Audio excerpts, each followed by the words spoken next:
in the first trip to an intermediate with a new car and a new championship to unfold, we head to the home of NASCAR for the first of many tests in a short but chaotic championship run.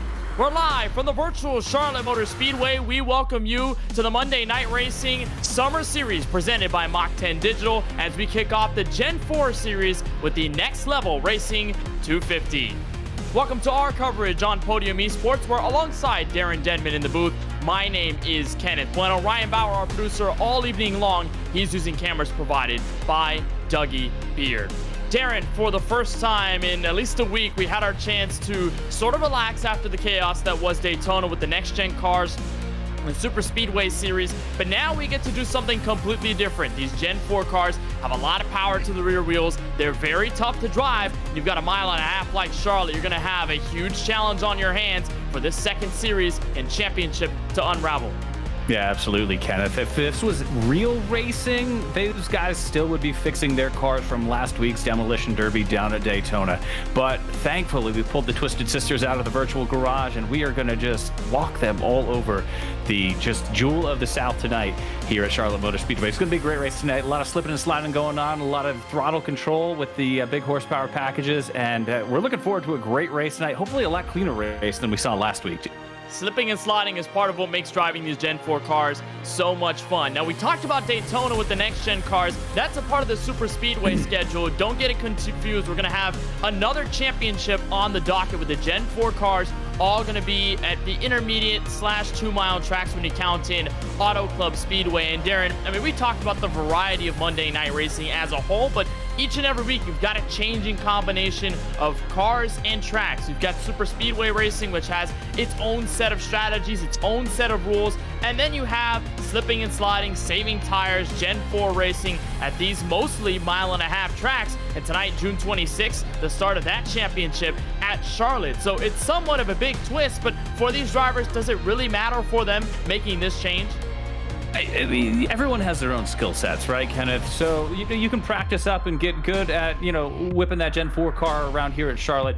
But it's a testament to these guys and how talented they are on these sims. They can hop from back and forth. They're the Kyle Larsons, we'll say, of sim racing, being able to hop back and forth between these cars and tracks and different skill sets that are required to be competitive. And last week, of course, was a crapshoot with the high-speed demolition derby that was Daytona. But we're looking for a lot more car control, and we're looking for that cream to rise to the top tonight. Probably see a couple different names on top of the board at the end of the night than we did last week.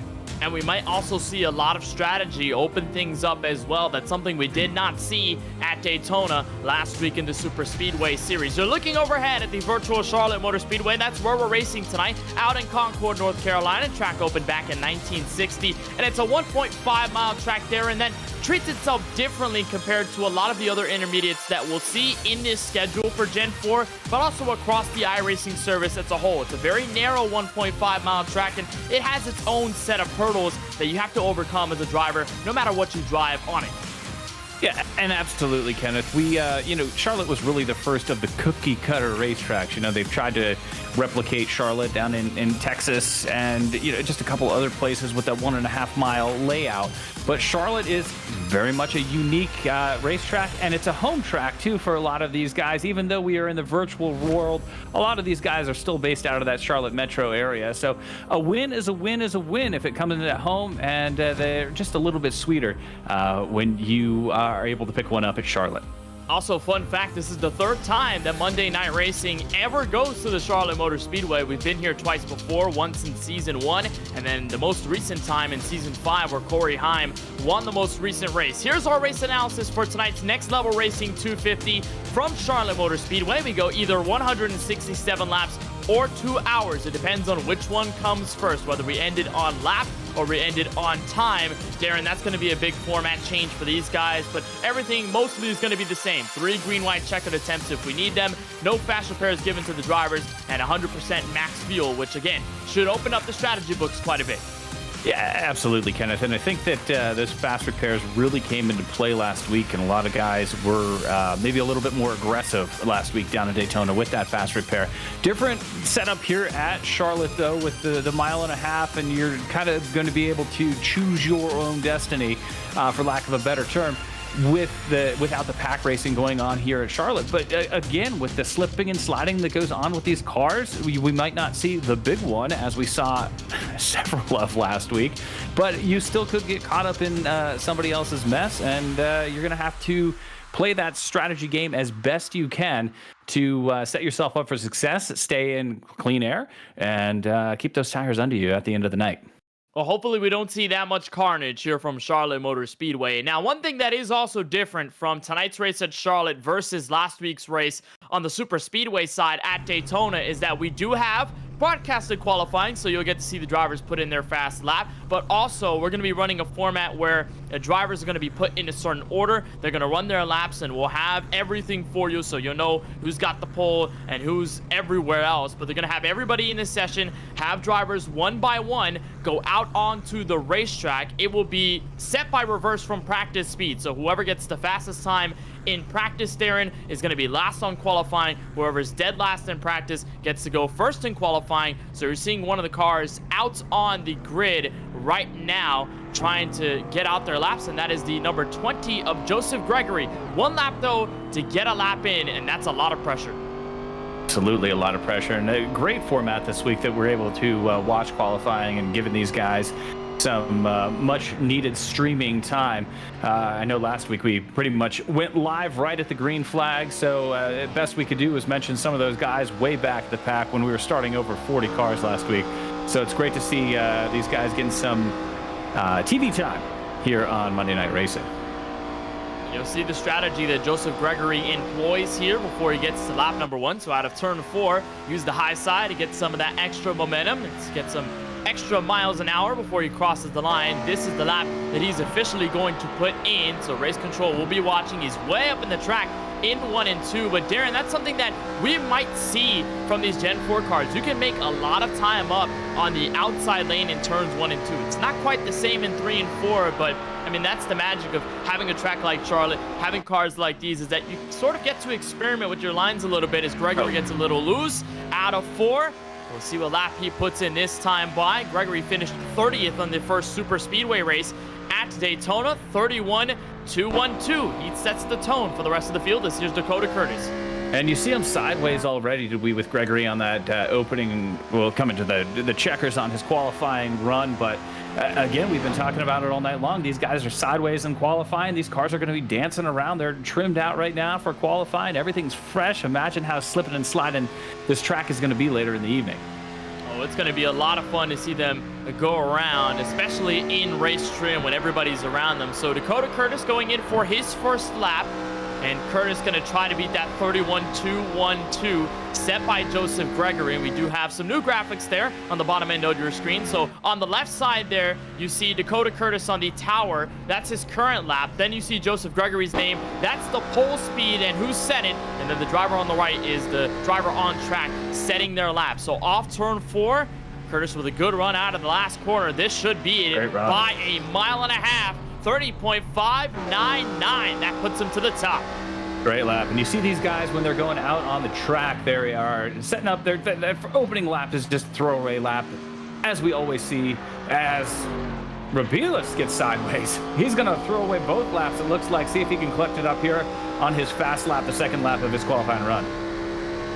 Well, he walked it sideways. That's the second out of 3 cars we've seen sideways coming out of 3 and 4, and we've only had 3 cars on the track. And Rabilis running the middle in turns 1 and 2. Rabilis came home in the 14th place spot at Daytona last Monday night. Gonna look for some better luck here this evening. We'll try to get the bottom, but actually we'll take the middle in 3 and 4. So Darren, talk us through the difference in lines you could take here at Charlotte and how you can keep that momentum up. I mean, it's very different from a next-gen car. You've got way more power. You don't have as much downforce as Rabilis sets a 31 points. That will be a 3.25, so that'll be 3rd on his lap time.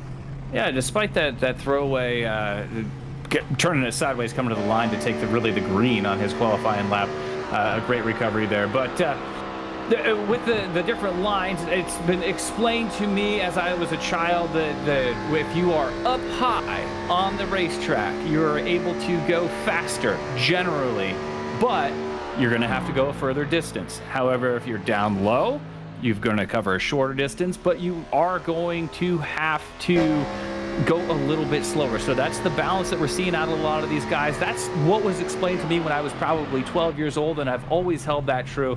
Try to pass that along to everybody else out there. And of course, the middle's going to split the difference. I would think that a lot of these guys would like to be down low, that fast, quick way around, the short way around the racetrack here in qualifying, but it seems like a lot of guys aren't able to hold it down here through the first handful of qualifiers.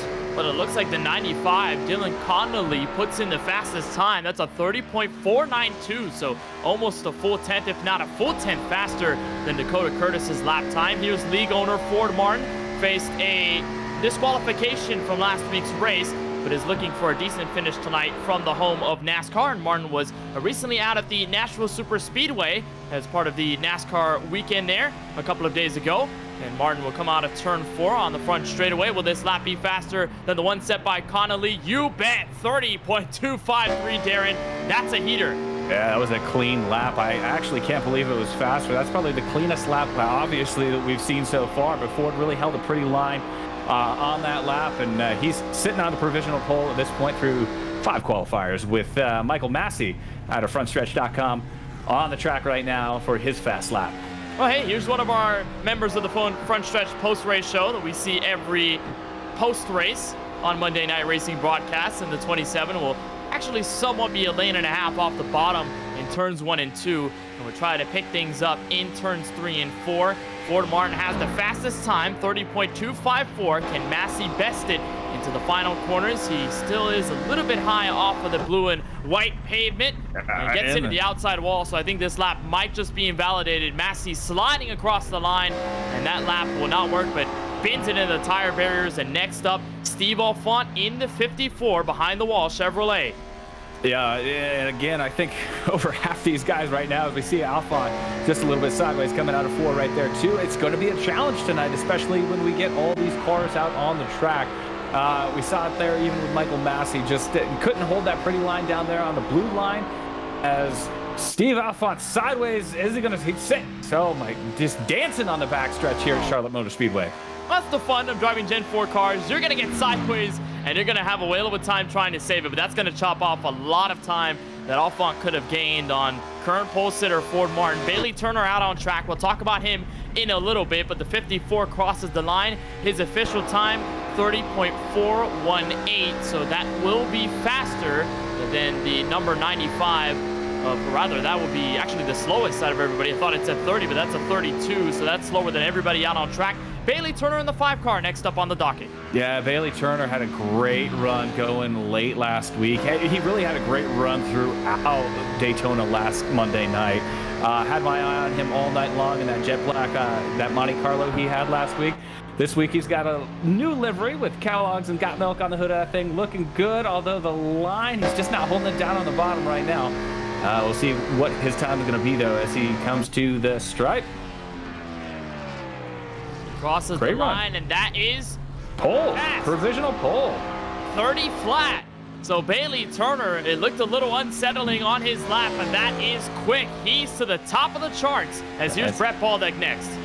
Brett Baldick's up right now, but sometimes those squirrely-looking laps can be fast, as Bailey Turner just proved. Let's see what Brett Baldick can do, though. Very similar line, it looks like, that what Bailey Turner just laid down.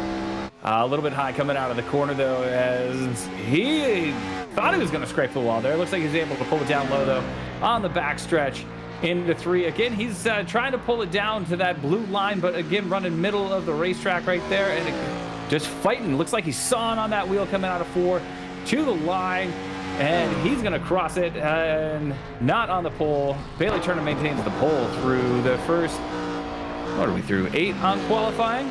Brett Baldick lining up second, though, with a 30.2. Yeah, really good lap by the Ford, despite what it looked like, as here's the next car online, Matthew Kent. He did get into the outside wall, so it looks like it's not qualifying his time officially, but this should be an out lap. We'll officially get confirmation. We did have the 19 car next up to go behind this 31. That is Francis Pelletier, so he's already going up to the gears. He just came out of pit road, but watch this 31 and Matthew Kent as he comes out of the final corner. We'll see if he can best anyone around him in the top 8 that have already set a time. The 31 across the line, and that is a 30.395, so that should be good enough, Darren, to get him to 4th, as here is Francis Pelletier out on track. Pelletier did run at Daytona, finished 27th, and looking for a good run tonight with Subway on his car. Love these new liveries that these guys are bringing this week. They look really good, and what looks like a Carl Edwards tribute there, if I'm looking at it right. Let's see how Pelletier does down through 1, and I keep discouraging these guys from drifting up the track, but it seems like as they drift up, they're getting faster and faster. So as long as they're keeping it out of the wall and they're keeping it straight, those fast qualifying times keep coming through for these guys. Well, the thing I want to see, Darren, is how low each driver gets when you get to the more competitive drivers, those who have been, masters of M&R, some of the titans that we've talked about, guys like a Presley Sora or like a Corey Heim or any of those guys. I think we'll have sort of a arms race for that bottom, because there's something about that blue and white line at the bottom of the track that you can gain so much momentum off of, and you can get a lot of speed, a lot of grip on the left side tires. Hold that car. But Darren, I know I can't really talk about it. I'm a terrible driver overall in the sim. I'm not that great with this Gen 4 cars either. As the 19 car comes out of turn 4, Pelletier puts in a time, going for 4th into the wall. Sonic. And he just lost it, overcorrected on the recovery, and nosed it right into the wall. So his qualifying time whatever he was going to have is going to be disallowed. But hard hit right there. Thankfully, we're in the virtual world, because that would have been a serious impact and a serious bill for the car owner on that one. That's a monstrous hit, but even worse, Darren, I mean, for the 41, he's not going to get a qualifying time in. He's going to be further back in the field if other drivers end up with him with invalid qualifying times. For the 41, that's going to hurt quite a bit. Here is last week's winner at Daytona, James Bigford for Charlotte Phoenix. And what a win. His first lap. What a win last week. You know, it was a marathon down at Daytona, but James Bickford with the last, 100 feet pass for the win last week. Just an incredible drive by him. Let's see if we can back it up. And now we're starting to get into these drivers that we know can win. And we see him holding that blue line down on the bottom. This should be a real good lap for him coming to the stripe. We'll see what he can put down as he comes across the line. 30.044 fastest, and that topples Bailey Turner's time. Bigford 2P1. Real good looking lap out of Bickford on that one. Is now Taylor Burris out on the track. It's going to be a tough lap to beat right now, as everyone's hovering right around that 30.0 mark. It's going to take a 29-second lap to get on the pole at this point, and that's the competition that we see on Monday Night Racing. Great racing here already tonight. Just we're still in qualifying, guys. Yeah, we've seen a lot of good stuff, and it shows you, Darren, a possible preview of what we're to expect in this race, as Taylor Burris a little loose out of turn 2, but he's going to come in for his time. The Kart Chaser sponsored Chevrolet as he comes into turns 3 and 4. I mean, we'll just see how these guys handle the car by themselves and how much that will change when you've got a bunch of cars around you, Darren. I can imagine guys are going to be tiptoeing all over the place. The last thing they want to do is spin their car around. Decent lap by Taylor Burris, 30.147. That's going to put him third, Darren. And you know, we talked about, and again, all night long, about these guys and the cars as they're dancing around, as we see Colin Fern on track. But we've seen about half the guys get sideways on their lap. But when we're in full race mode, one guy gets sideways, that stacks the next guy up behind him, and the next thing we know, we're crashing. So I say that all to say we should be in for a very exciting race coming up in 15 minutes or so. We should be as soon as we wrap up qualifying, but this is fun to watch. The 96 of Colin Fern. He was in the broadcast booth last week at Daytona. Now he's traded the headset for the steering wheel, and as he puts in a time, that is the best we've seen by far. There we go. The first driver to break the 29-second bracket. 29.9 for Colin Fern. Great lap for him. It's good to see him back in the booth, or back on the track out of the booth after last week. But exciting to see an exciting guy qualifying well here at Charlotte Motor Speedway. Fern, the owner of FRS Racing, a team in the Xfinity Series, is here as Landon Polinsky, rookie driver in the 28 machine, came home 31st, 15 laps down at Daytona. Not the greatest race for him, but again, a lot of the guys who did not end up in a great result at Daytona, they're going to look for some better results here tonight. That's a great qualifying effort for Polinsky, 30.051, and that will put him third ahead of Bailey Turner and right behind James Bigford. So no doubt about it, the 28 has some speed, but here comes Season 5 champion Presley Sora for his qualifying lap. I'm always impressed with Presley Sora after the win in last summer's championship. It's great to see this kid back. Great to see this kid turning laps. I follow him on social media. He's getting some actual seat time there in the Indiana area. So we'll see how he cranks down this lap in this Toyota Camry as he's coming to the line. And as he crosses the stripe, 30.057, so going to be a little slower than Polinsky's time in the 28 car. That should put the 98 machine in fourth, as here's Matt Alverson in the 6 car, bright yellow and blue car that he's got tonight. I believe those are Toyota Supra decals, Darren. I love the fact that we can see these Gen 4 cars that sort of open up creativity, and it's the same with the ARCA cars. Even before this Gen 4 was introduced to iRacing, the fact that you can put any decals on it, you can represent any brand you want. I've seen a Renault put on these cars before. It's pretty cool. I love it. I love it. It's great seeing just good-looking race cars out there. And, you know, these guys take it serious. I know it is the virtual world. If you're tuning in for the first time to watch these drivers do battle virtually, it is very serious. Just the time that it takes to get one of these wraps on these cars, it's really cool to see the effort that goes into an event like Monday Night Racing and just the entire sim community in general. Yeah, it's really awesome to see the creativity and trading paints. Got to thank the people there and all the members of the community that put out hilarious and great looking paints out there. We just saw Alverson put in his time. That's good enough for 7th at a 30.184. And here is Ray Richer in the 57. The first time, Darren, we see Richer out here on Monday Night Racing competition. So good to see some new drivers enter the fold. We got his camera on the bottom right. He crosses the stripe, 30.372, a little bit faster than the likes of Matthew Kent in the 31. So he puts himself in what appears to be 11th. As here's Rocky Hartpence out on the Speedway. Another great-looking race car, great-looking number on that car for Hartpence. Maybe a little Country Time Lemonade throwback attempt there, but maybe we'll see. It looks like he blew the headlights off of it already, or the headlight decal. So he's cranking that fast that it doesn't have headlight decals on it. It's incredible. No, it doesn't, but it can still be fast. Hartpence comes across the line, 30.326, and the no headlights car comes in a decent spot. That should put him around. That actually is 10th, so he steals that away from the 57 of Ray Richer. We're seeing a lot of guys sort of file out through the mid pack. Here's another car without headlights. Zach Cortez in the 02. Very much a James Finch like throwback. A lot of people might not get that reference, but Finch ran a lot of those cars for many years without factory support, didn't put the headlight decals on.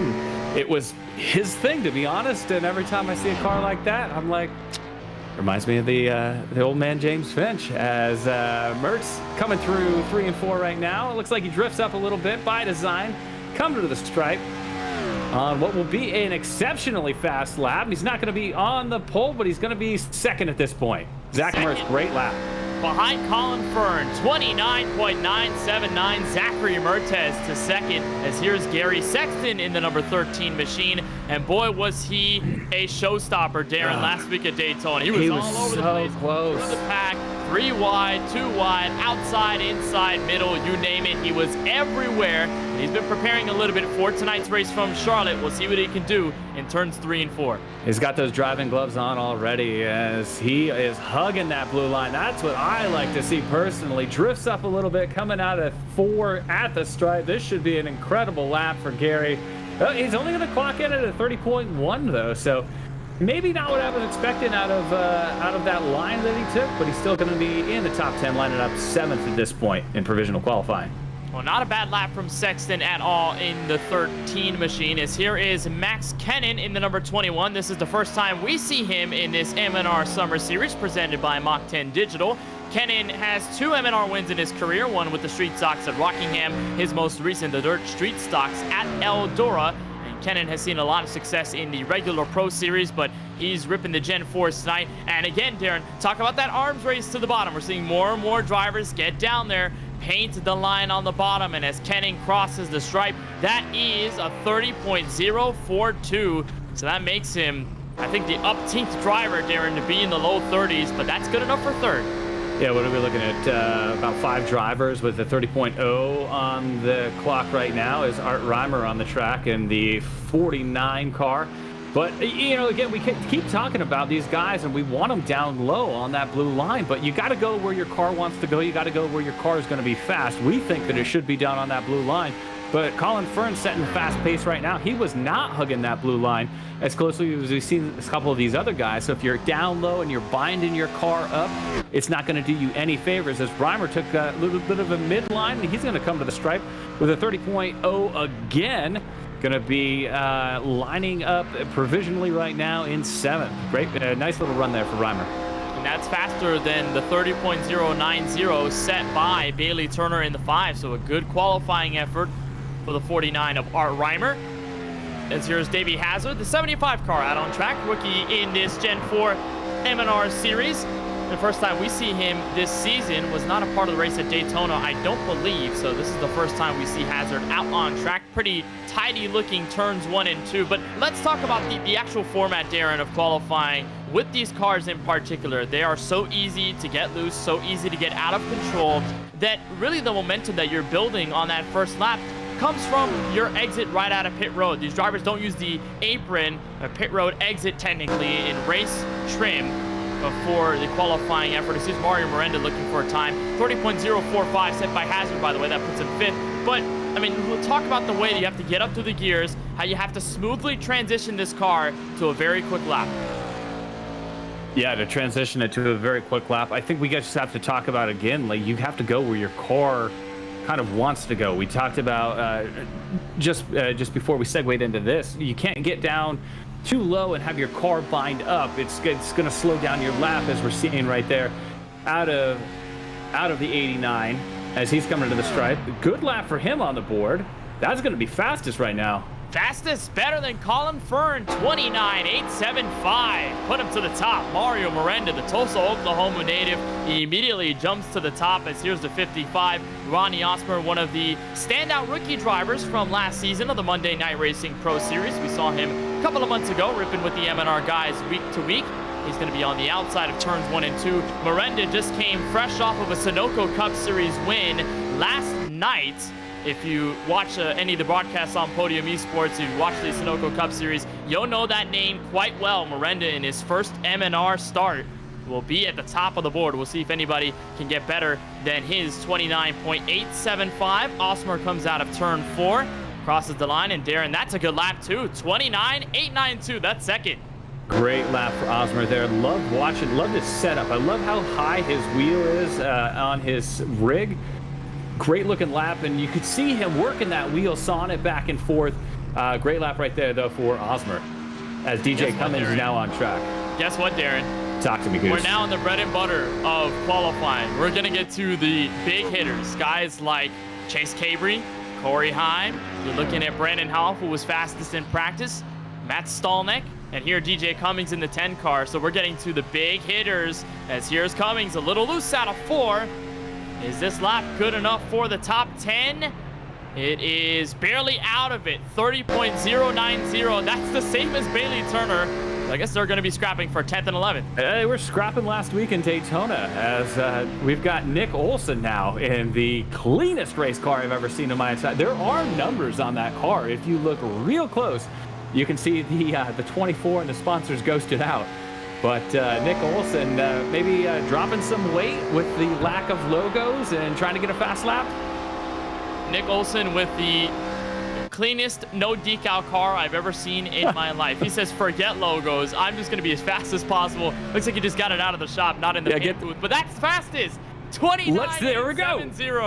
There we go. We got the contingency sponsor stickers on there to pay the bills and just leave everything else off and clean. Save that weight and take it right to the pole. Hey, I don't care what it looks like. If it's sitting on the pole, that's my favorite car.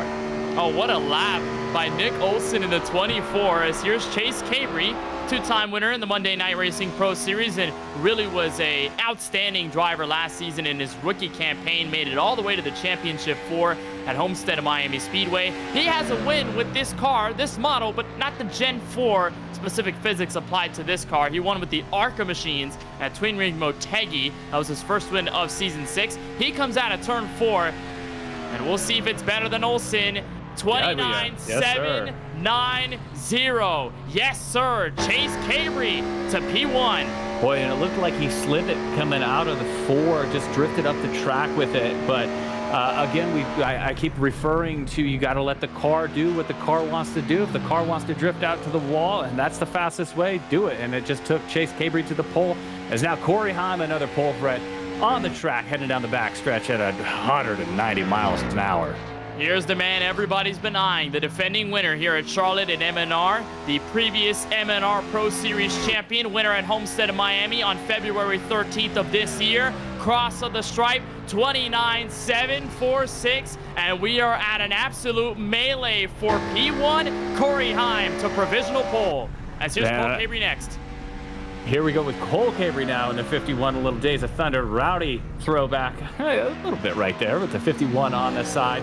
These guys keep ranking down these laps. We talked about the bread and butter as Cabry gets a little sideways coming out of 2. That's probably going to be just the mistake that's needed to keep Corey Heim on the pole right now. But let's see as we watch Cabry go through 3 and 4. He's hugging that white line once again as he comes out of 4, drifts up high, come to the line, and he is in with a 29.8. 29.8. It's going to line him up top 5, top 3 Great run right there from Cabri. As here's the last car.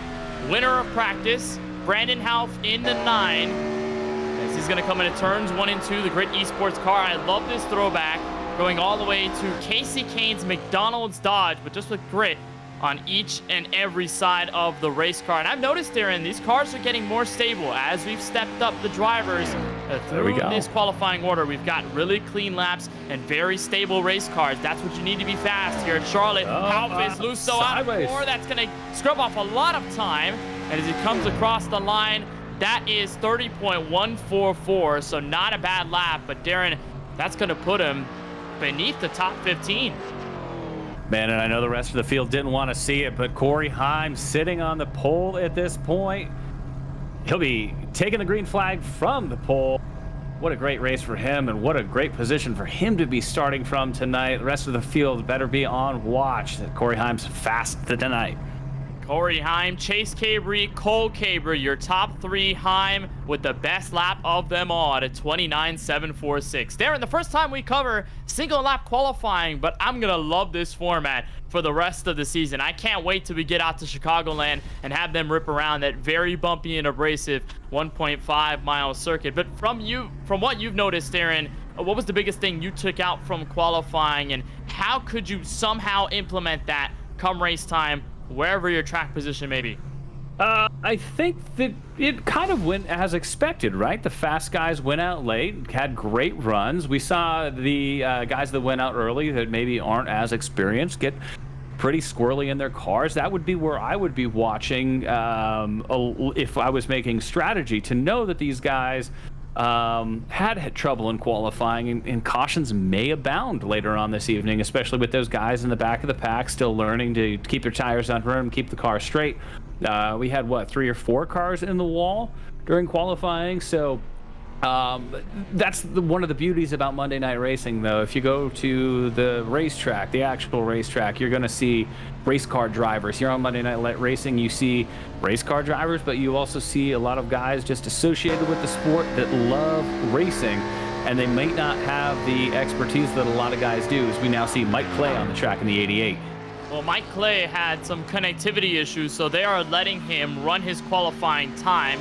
And he'll get the top in turns 1 and 2, so this is going to be his official first and only lap here. So at least he gets to set a time before we get things settled here from Charlotte Motor Speedway and get all of them together for the green flag. That's way up the racetrack in turns 1 and 2. He went right for the bottom. It darted up the track. Can he pick it up in 3 and 4? Man, a car that pretty, I'll make an exception for that car to run anytime I get to see that. Does not look like it's going to be a great lap here for Mike Clay. I think Corey Heim is still safe on the pole, but we'll wait another couple seconds to make it official. Yeah, Mike there we go.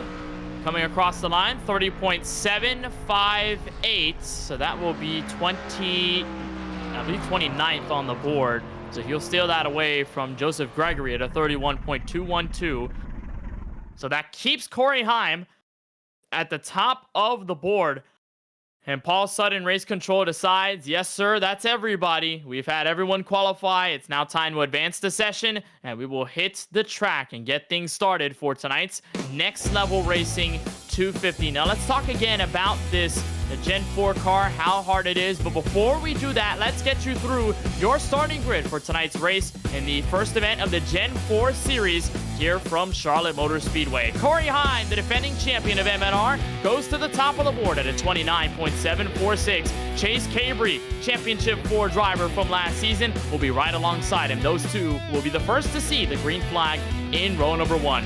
The other Cabri, Cole Cabri in the 51, is third with a 29.811. It will be Nick Olsen for Grit Esports. In the 24 car, P4 is where he will be. Rookie driver Mario Miranda in the 89 car will be inside the top 5. And rookie from last season of the MNR Pro Series, Ronnie Osmer, will be on his outside in P6. Then those two doubled up in row number 4, the 96 of Colin Fern for FRS Racing, and Zachary Mertes with a great qualifying effort puts him 8th. And then come the final 2 drivers inside our top 10, Darren, Max Kennan in the 21, and last week's winner, the 29 of James Bickford.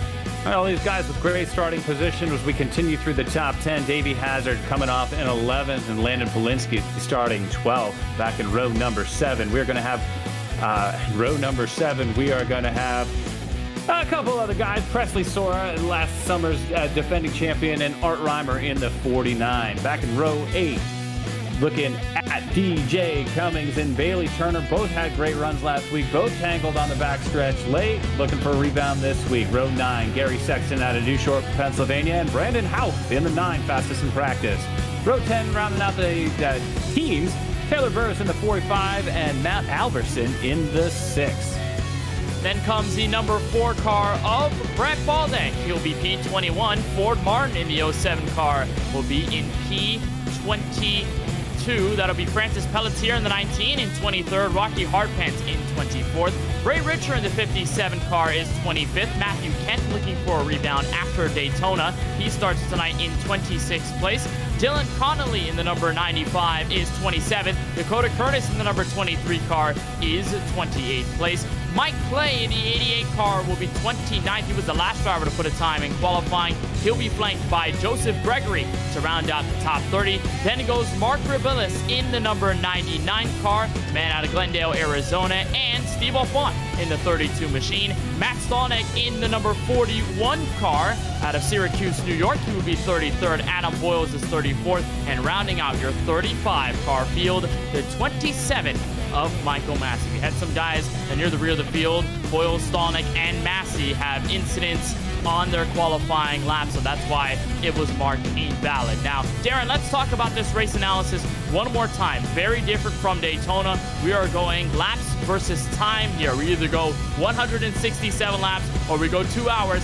That's where we will end this race, no matter what comes first. Yeah, and after last week, I think that's a little bit of a relief, that 2-hour time limit.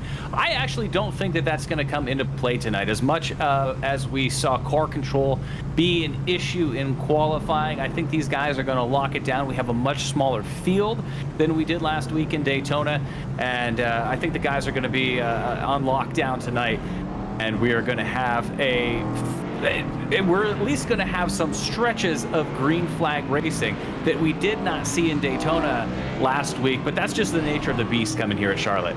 And let's refresh ourselves about this Gen 4 car. It was recently introduced into the iRacing service when it was a mistake by staff. They put those physics in that car on a build or a patch, and everybody tried it. They absolutely loved it. iRacing said, okay, we're going to listen to the driver base. We'll have this car officially on the sim, and we'll let you rip out with approximately, I'd say, 900 horsepower, Darren, below the hood. I love it. It's a lot of power. It's a really tough car to drive.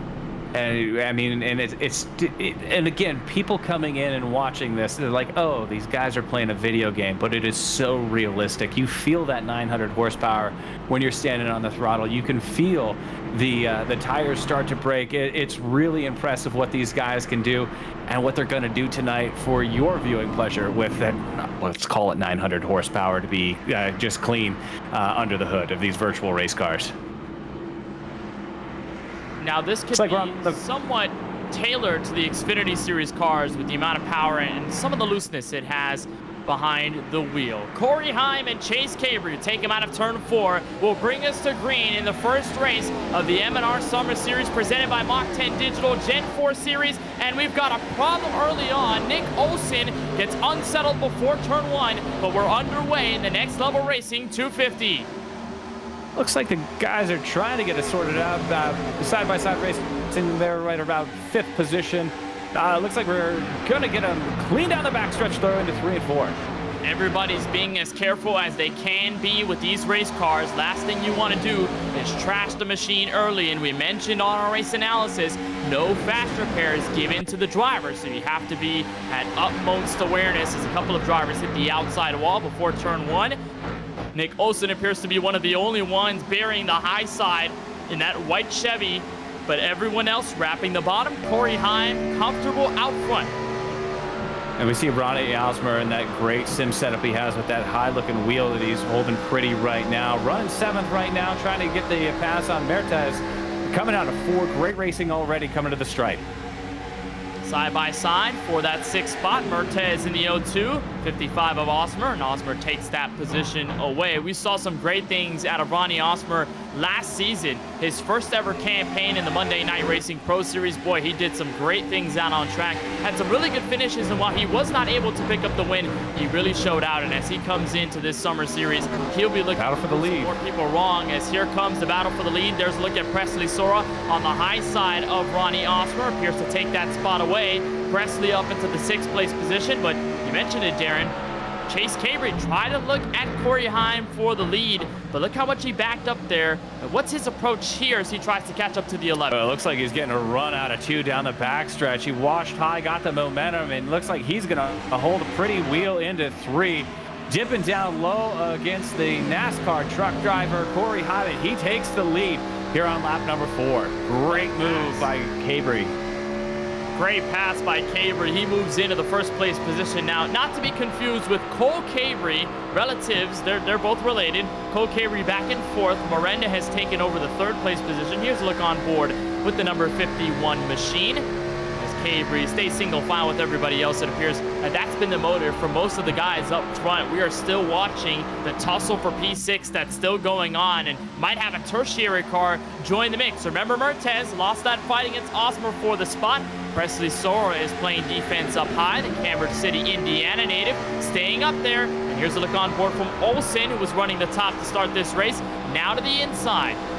Yeah, the boys were racy early tonight. I thought they'd be willing to just feel their equipment out and settle into a nice long green run here, which I guess they're trying to do is stay green. But the way these cars are dancing around this early on, it's not too long before we might be seeing a caution, as these great drivers are putting on a show for you tonight here in the virtual world. So you'd expect, Darren, that over these first couple of laps, drivers would not want to go side by side. They'd want to all be single file and run as cleanly as they can. But right now, they're not afraid to go for position, and it seems to be working. We had a pass for 2nd complete. How about Mario Miranda moving up ahead of Corey Heim? That's a professional NASCAR driver. He just got ahead. Miranda, as a young teenager, going through the middle in 3 and 4, and now looking on Chase Cabry. In his first ever M&R start, over 7 laps, he does not look phased. Yeah, and you know, Corey Heim, I thought he was going to have this race on lock here early on, as I mentioned after qualifying. Starting on the pole, he's fallen back to 3rd. Maybe he's just saving his stuff right now. We're still absolutely early on in this ball game. But Corey Heim falling back to 3rd, as the Cabry boys are both in the top 5 at this point. And let's talk about tire saving. I mean, these cars, Gen 4, they have a lot of power on the rear wheels. No doubt about it, you're going to get loose if you overstep just a little bit on the throttle. But how do you try and properly save tires with this car? Is it a matter of running the line? Is it a matter of smooth throttle input? What do you try to do here if you're a guy like, let's say, Gary Sexton or someone in the midfield to save tire and sort of progress on the long run when it kicks in? I mean, I'm a smooth throttle type of guy. You just got to think about that egg being under your foot, trying not to break it, pressing down easy, not hammering down in the corners, especially if we're expecting the long run here early in the go. And as Corey Heim continues to feel pressure from behind from Colin Ferd. You know, Colin did call his shot last week. He said he was going to win this race as he's working on Corey Heim here for 3rd in the early going. Ronnie Osmer to his outside. Osmer looking for 2 positions in about 1 corner and a half. He's going to get the 96. He'll try to get around the 11 on board with Osmer. Nice look at his sim rig there on the bottom right. He's way up on the racetrack in 3 and 4. I think one of the first drivers we see that close to the wall, but it's going to work for that 55. He gets the move out of 4 as here comes Miranda on the inside for the lead, and I imagine that the 11 of Heim is just playing it patient. First caution out, though. Some men in trouble, and 1 car hard into the outside wall as it looks like Mark Rabillas, Matt Alverson, and Mike Clay. Looked like Alverson was an early one around there as we get the replay here, Kenneth. Ford Martin looking low. Alverson, no one's really near him. At this point, he's just going to hit that apron, wash up, lose a lot of momentum. Ford gets into the back of him, and it's on from there. See Brent Baldick not being able to sneak through there, but just a racing incident there as he got onto the apron and just woed up way too much for Ford to avoid. and it's an easy mistake that can cost you so much time. And when you've got a pack of cars behind you like that, it's really tough for those guys back there to check up in time and just got into the rear end of the 6th car of Alverson. And that's another thing that we'll discuss with these Gen 4 cars. I mean, they're exact same build as the ARCA cars that are already on the iRacing service, and that means, Darren, that these bumpers don't align. If you get into the back bumper of somebody, you are going to lift their rear tires off the ground and spin them in a full 360, and that's what the 07 did to the 6 car, and you see some of the others that get collected in it. Mike Clay in his car, the 4 Brett Baldeck, and then the 99 of Rabilis looks like he got a piece of it, went for the inside grass. Here's a look from Clay. That's tough. I'm not driving it, but there is another pedal in those cars. You can hit that brake pedal, and maybe even if you have to, spin it down to the inside. But Mike Clay getting wrapped up into that. So big caution. What did we involve into that? About 5-7 cars here in the early going, and no fast repairs tonight. So those virtual pit crew guys going to have to do a little work here in the early going from Charlotte. And we'll see if anyone decides to come in, barring those that already picked up damage. Probably a little too early to really get strategy fully into play. I mean, these guys were just in the middle of tire saving run, so they're probably going to stay out on track and want that position as much as possible. Quick reminder that tonight's Next Level Racing 250 from the Charlotte Motor Speedway is brought to you by Next Level Racing. Next Level Racing is proud to partner with MNR, and founded in 2009, Next Level Racing is the world's leading simulation brand, revolutionizing simulation racing with its industry-leading product range. You can go over to nextlevelracing.com for more information and to learn more.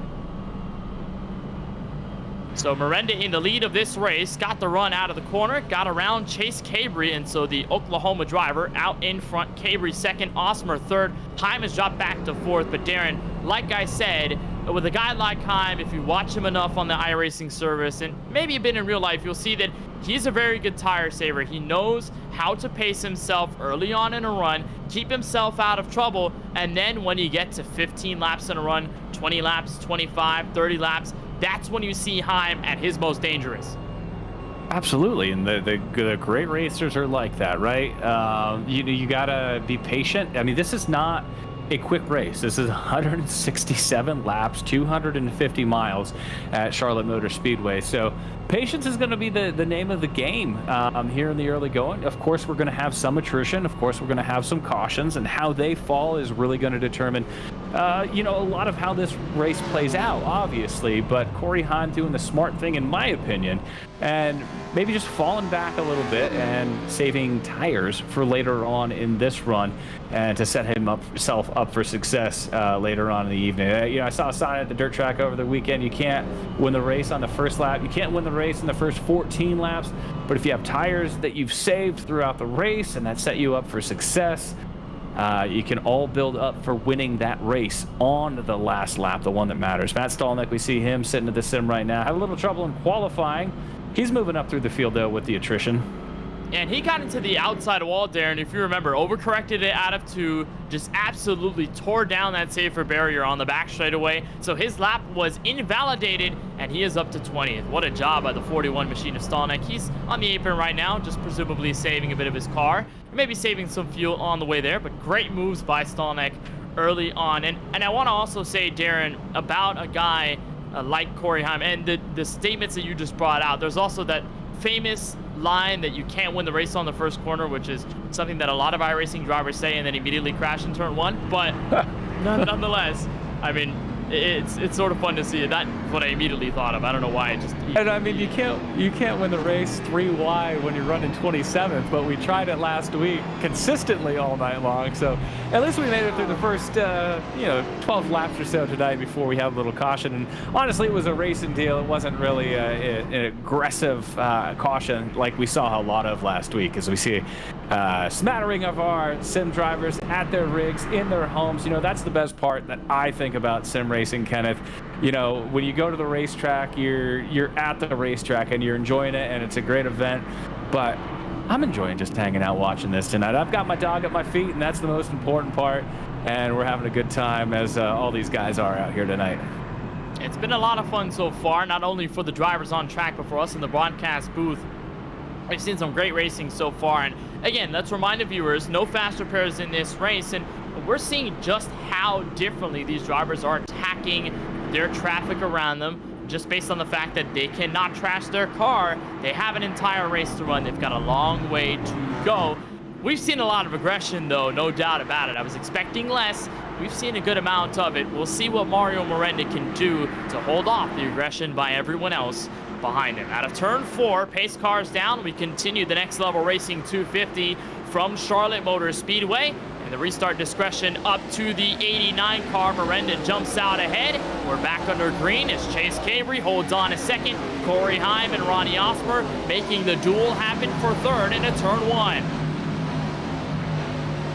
Well, they fit out pretty good going into one right there, as we've got a battle for the lead going down the backstretch already. Oh, no, we don't. They fell back in line. Cabry fell back in line, but he's inching closer going into 3. Looking to the outside. Does Cabry go? He's got the momentum up top. Let's see if he can make it stick coming out of 4 at the line.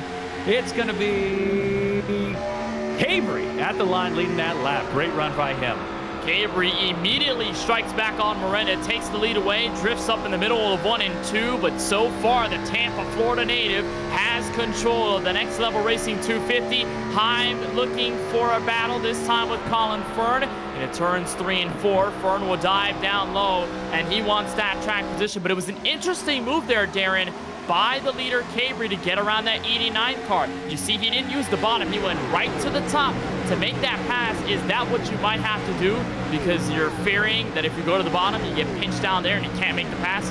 Well, you got to go where they're not, right? Like, if you want that lead and he's on the bottom, you're either going to have to move him, which you probably shouldn't do this early on in the event, or you're going to go to the outside if you've got the momentum. If you can't do either of those, or you don't want to do either of those, just ride. Be content to ride in second. Obviously, Cabry was not there, and he's in the lead right now, pulling away 0.3 of a second. He's picked up already in that first lap that he's had clean air. And here's the battle building up for 4th. Corey Heim still under fire. It looks like he is employing that tire saving strategy, just maintaining it from here on out. Mertez is going to get the run out of the corner. Presley Sora getting help from Nick Olsen. Never mind, Olsen's going to dart to the inside. As Sora, you look on board with the Season 5 champion. And there's the Grit Esports car on the bottom. And boy, the 24 got loose, had to check up, and that slowed down Cole Cabry, who was really backed up on the outside of the racetrack. He started inside the top 3. He's fallen back to the clutches of the back half of the top 10. There's a look at Cabry right behind Olsen and Osmer on the bottom.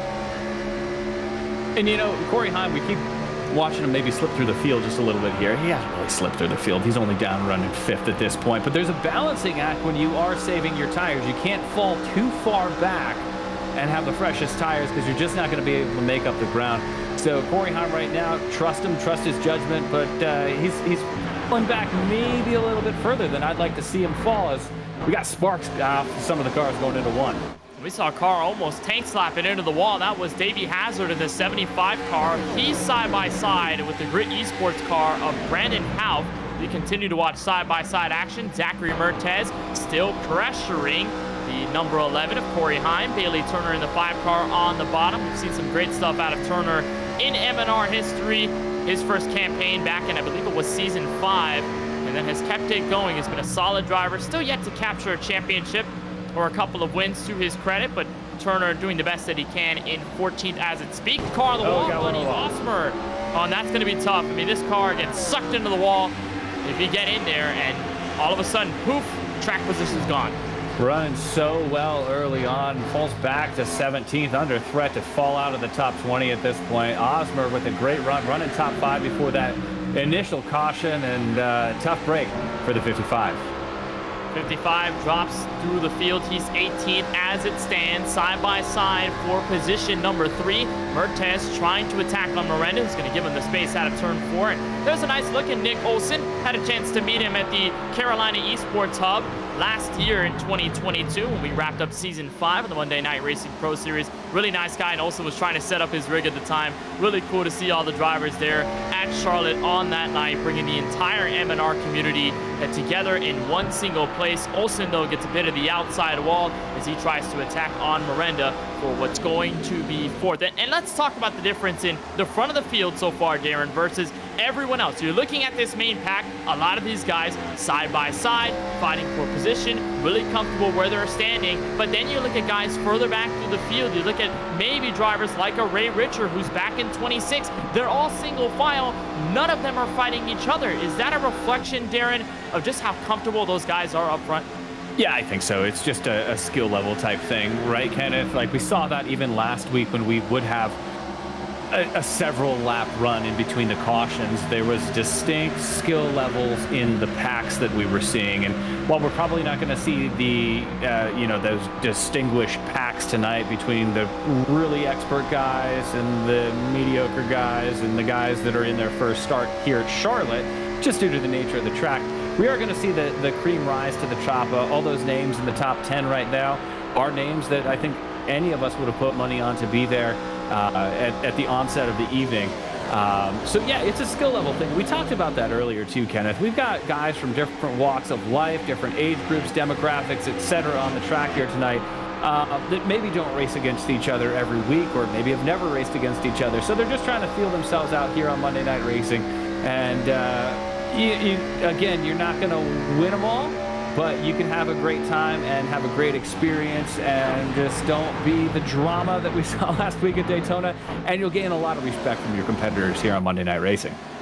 Oh, that's true. As rookie drivers, there's nothing better than competing against some of the real-world drivers out on the speedways you watch each and every weekend. And for all the motorsports members in general, to race against them, boy, it's a lot of fun. I remember talking with fellow commentator and racer in the M&R series, Devin Henry, and he says one of his favorite sim racing memories, Darren, was racing in this series against Bobby Labonte at Indianapolis Motor Speedway. He says that's one of his favorite memories because it's just so cool, because you're a guy in Monday Night Racing, you get to compete against some of your favorite drivers or some people that you maybe look up to in the motorsports industry, and that's so cool. There's nothing that really can replace that. 100%. Absolutely, and like that's what's so unique about sim racing and racing in general. Like you can compete against your idols. I mean, I even do it on a local level around where I'm at. To go up and shake the guy's hand after you've beat him in a race that you've been idolizing for 20 years, like that's a really cool thing that racers get to experience.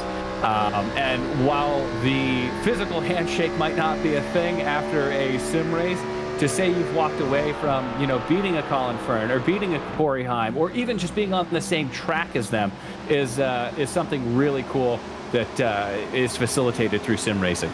And there's also that real world element too, right? You think of when you get to know these guys at M&R, when you race against them every weekend, if you go to a racetrack, if you're in the same area as these guys, you can go out and meet them. I remember I was out in Daytona. I got to shake hands with Ford Martin. I met a lot of guys from Monday Night Racing, and David Schildhouse, one of them, and I talked to a lot of guys out at the Speedway. So it's so cool, that sort of coalition in M&R, the community built up there, and how awesome it is translating from sim world to real life. Car on the wall and around in front of the field, that's Mario Miranda in the 89 car. He zacks up Davey.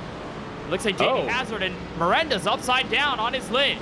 Oh, wow. I'm going to have to see the replay out of that. He was running, top 3 at this point? I think he was running 3rd, and he's on his lid and out of the event. Oh, and he got hit by Corey Heim in the middle of 3 and 4. Here's a look at it. So Miranda in that black and orange. Looks like Toyota for the decals. Gets hit by Corey Heim.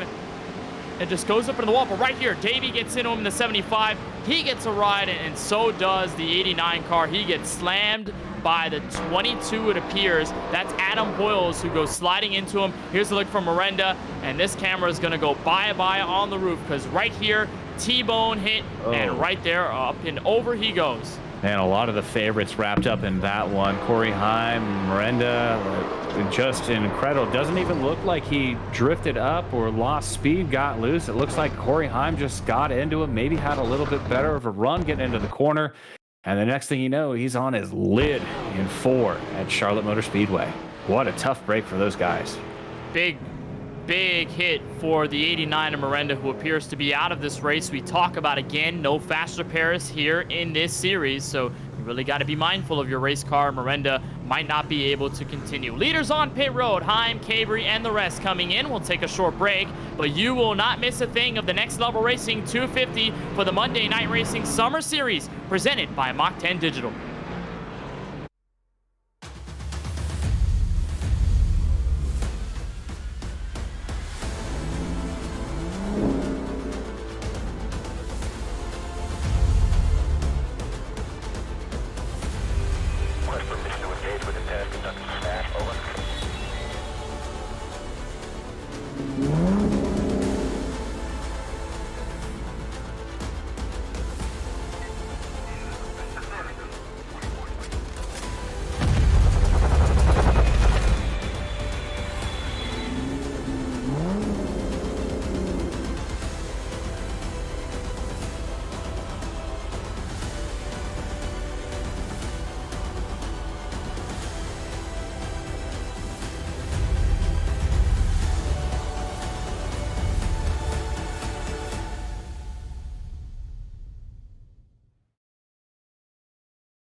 FrontStretch.com, providing up-to-date news, analysis, and commentary on all the latest in the world of motorsports.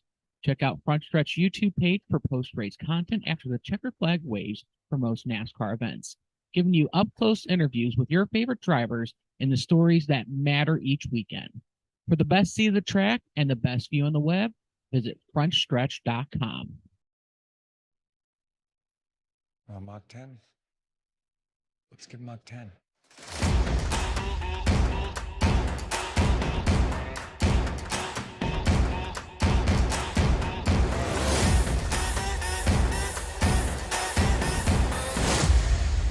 You're cleared for takeoff.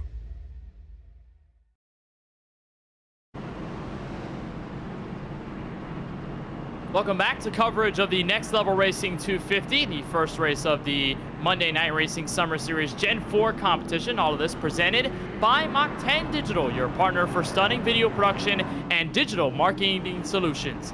From concept to creation, we bring your vision to life with precision and creativity. Elevate your brand with captivating visuals and impactful messaging. And from weddings to real estate videography, contact them today at Mach10Digital.com for digital excellence. Mach 10 Digital, where innovation meets creativity. Kenneth Bueno, Darren Denman here in the broadcast booth on Podium Esports, and we talk about change of the lead. Well, now it's in the hands of Colin Fern. Got the P1 spot away on pit road after our most recent caution. Fresh tires on the basis of everyone in the field. Fern up and away. We're back under green. And Darren, this is going to be big after our longest green flag run of the night. He gone. That Colin Fern. Oh, we got one sideways already. Sideways into one is Max Kennan in the 21. The old RCR Busch Series throwback, Holiday Inn throwback, but it looks like we're going to stay green as Colin Fern continues to maintain the lead as Cabry's looking down to the outside coming out of 4. Cabry is going to stick his nose there on the outside, bringing Brown and Howe ends into the top 4 for the first time all race long. We're still door-to-door for the lead. Cabry through the middle. He's got himself clear of the 96, and Cabry holds on to the spot on the outside. But here comes the other Cabry, Cole Cabry to the outside for second. Man, what a run the Cabry guys have on the outside. They had the momentum up top, and they just stormed to the lead. Stormed to the lead in second place, but they've got the top 2 positions on lockdown right now as they're gapping the field a little bit. Chase Cabry now in the lead by 0.2 of a second over Cole Cabry. He wants to pull away, but it looks like the other Cabry and Cole is not really going to let him. Top 2 have opened things up from them, and then third on back, which is starting to build up just a little bit. Colin Fern right in front of Nick Olson. Then there's James Bigford, Brandon Haupt, and how about Matt Stallnick in the 41? We talk about his start progression through the field after starting 33rd. He is up inside the top 10, battling with his teammate DJ Cummings for that 8th place spot. So really good stuff out of the 41. And it just shows you, Darren, that the qualifying time was not reflective of Stallnick's overall speed. He's kept that Ford car clean. He's been pretty decent with racing everybody around him and very courteous. And that has allowed him to just move up to the field little by little until he's where he is now. Yeah, running top 10 at this point as, well, I don't know what's going on with Colin Fern.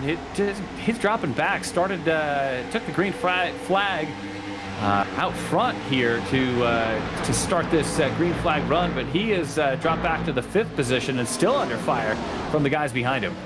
Yeah, he lost those 2 spots to Zachary Mertez and Nick Olsen, so Fern might just be saving his stuff. He's going to let everybody go around, though, and hopefully it doesn't really bite him in the back by the time we get a run in, because he's going to have more cars to beat when he has the better rubber near the end of this stint. But we don't know exactly how long this will last. But he's in a scuffle. There's Brandon Houff, Ronnie Osmer, both of them side by side for 7th. Caution out, and a big crash on the front straightaway. Second car upside down this evening. It's Michael Massey. Oh, Michael Massey, he's been having a rough night. Hit the wall in qualifying. He's on his lid right now. And I see him spinning the tires on the roof. At least we know he's fine and not hurt in the virtual sim world, as he just... Well, that was oh, man. Wow. Mike Clay storming into the incident, and up and over goes the 27.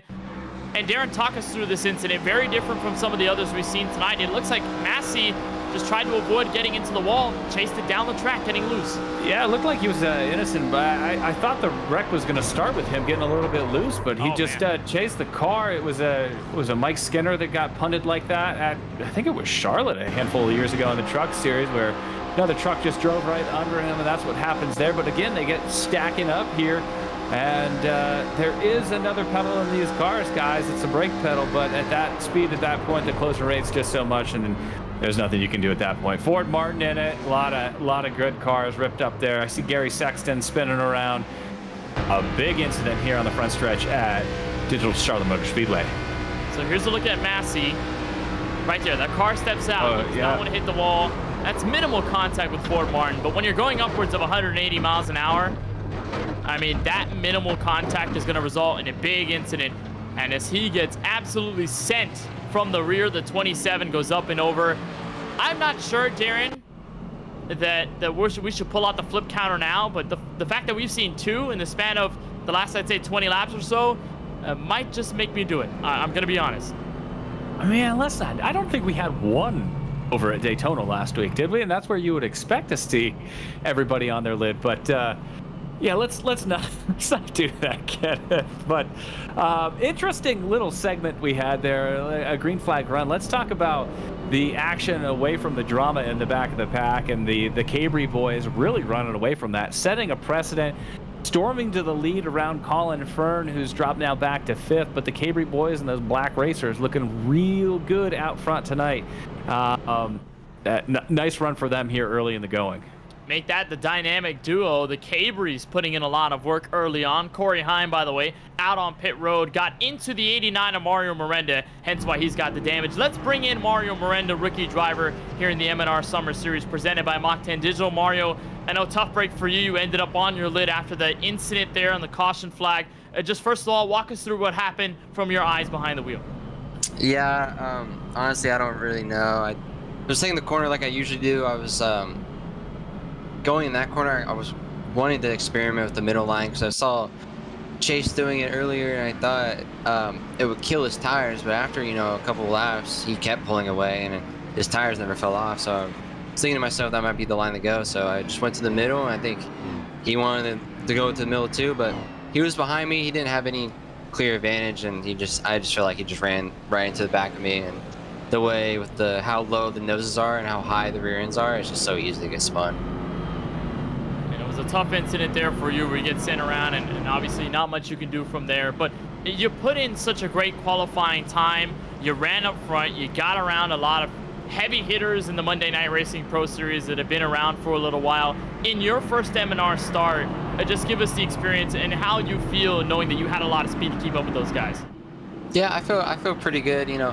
Qualifying went better than I thought, or actually kind of where I thought I would be placed. Maybe low in the top 10, maybe near the top 5, and I'm glad I got a top 5 qualifying spot there. And on the initial restart, I found myself in 4th, and then capitalized on a couple of mistakes of the guys in front of me.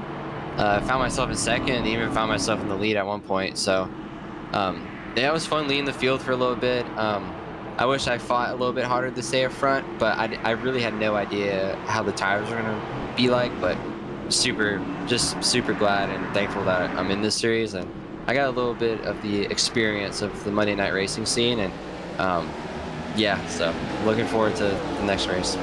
A race-ending crash early, but nonetheless a lot of promise. Mario, we certainly appreciate the time. We hope to see you next time we run M&R, whether it's the Super Speedway Series or the Gen 4 Series, and we'll see you actually in a couple of weeks when we get to the Sunoco Cup Series at Atlanta, so we'll see you then. Thank you, appreciate it.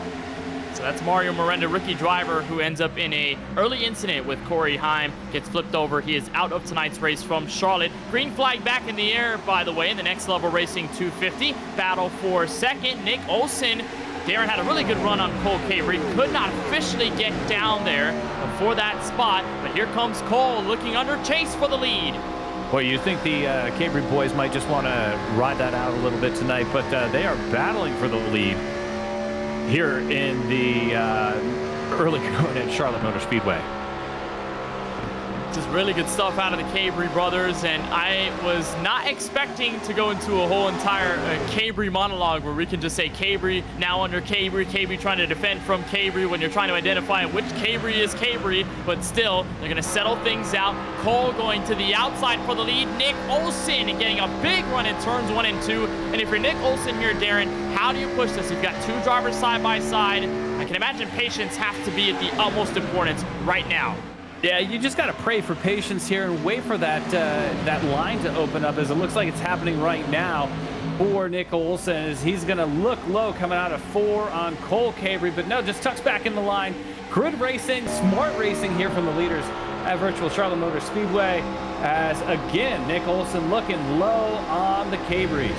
And what we noticed, Darren, out of Nick Olsen was that he was one of the best drivers on the long run. He did not have a chance at the race leaders, that's for sure, but he did strike to Colin Fern, almost got a pass underneath him before we had that caution come out. So if there's one thing that we've taken note of from this Grit Esports Chevrolet is that he's got a lot of speed on the race car, and I know that there's a Grit Esports scheme on trading paints on iRacing right now that I'm looking at on my sim. You don't see the scheme exactly on his car, so it looks like he's got no decals, but I guess the no decals means extra horsepower for Olsen.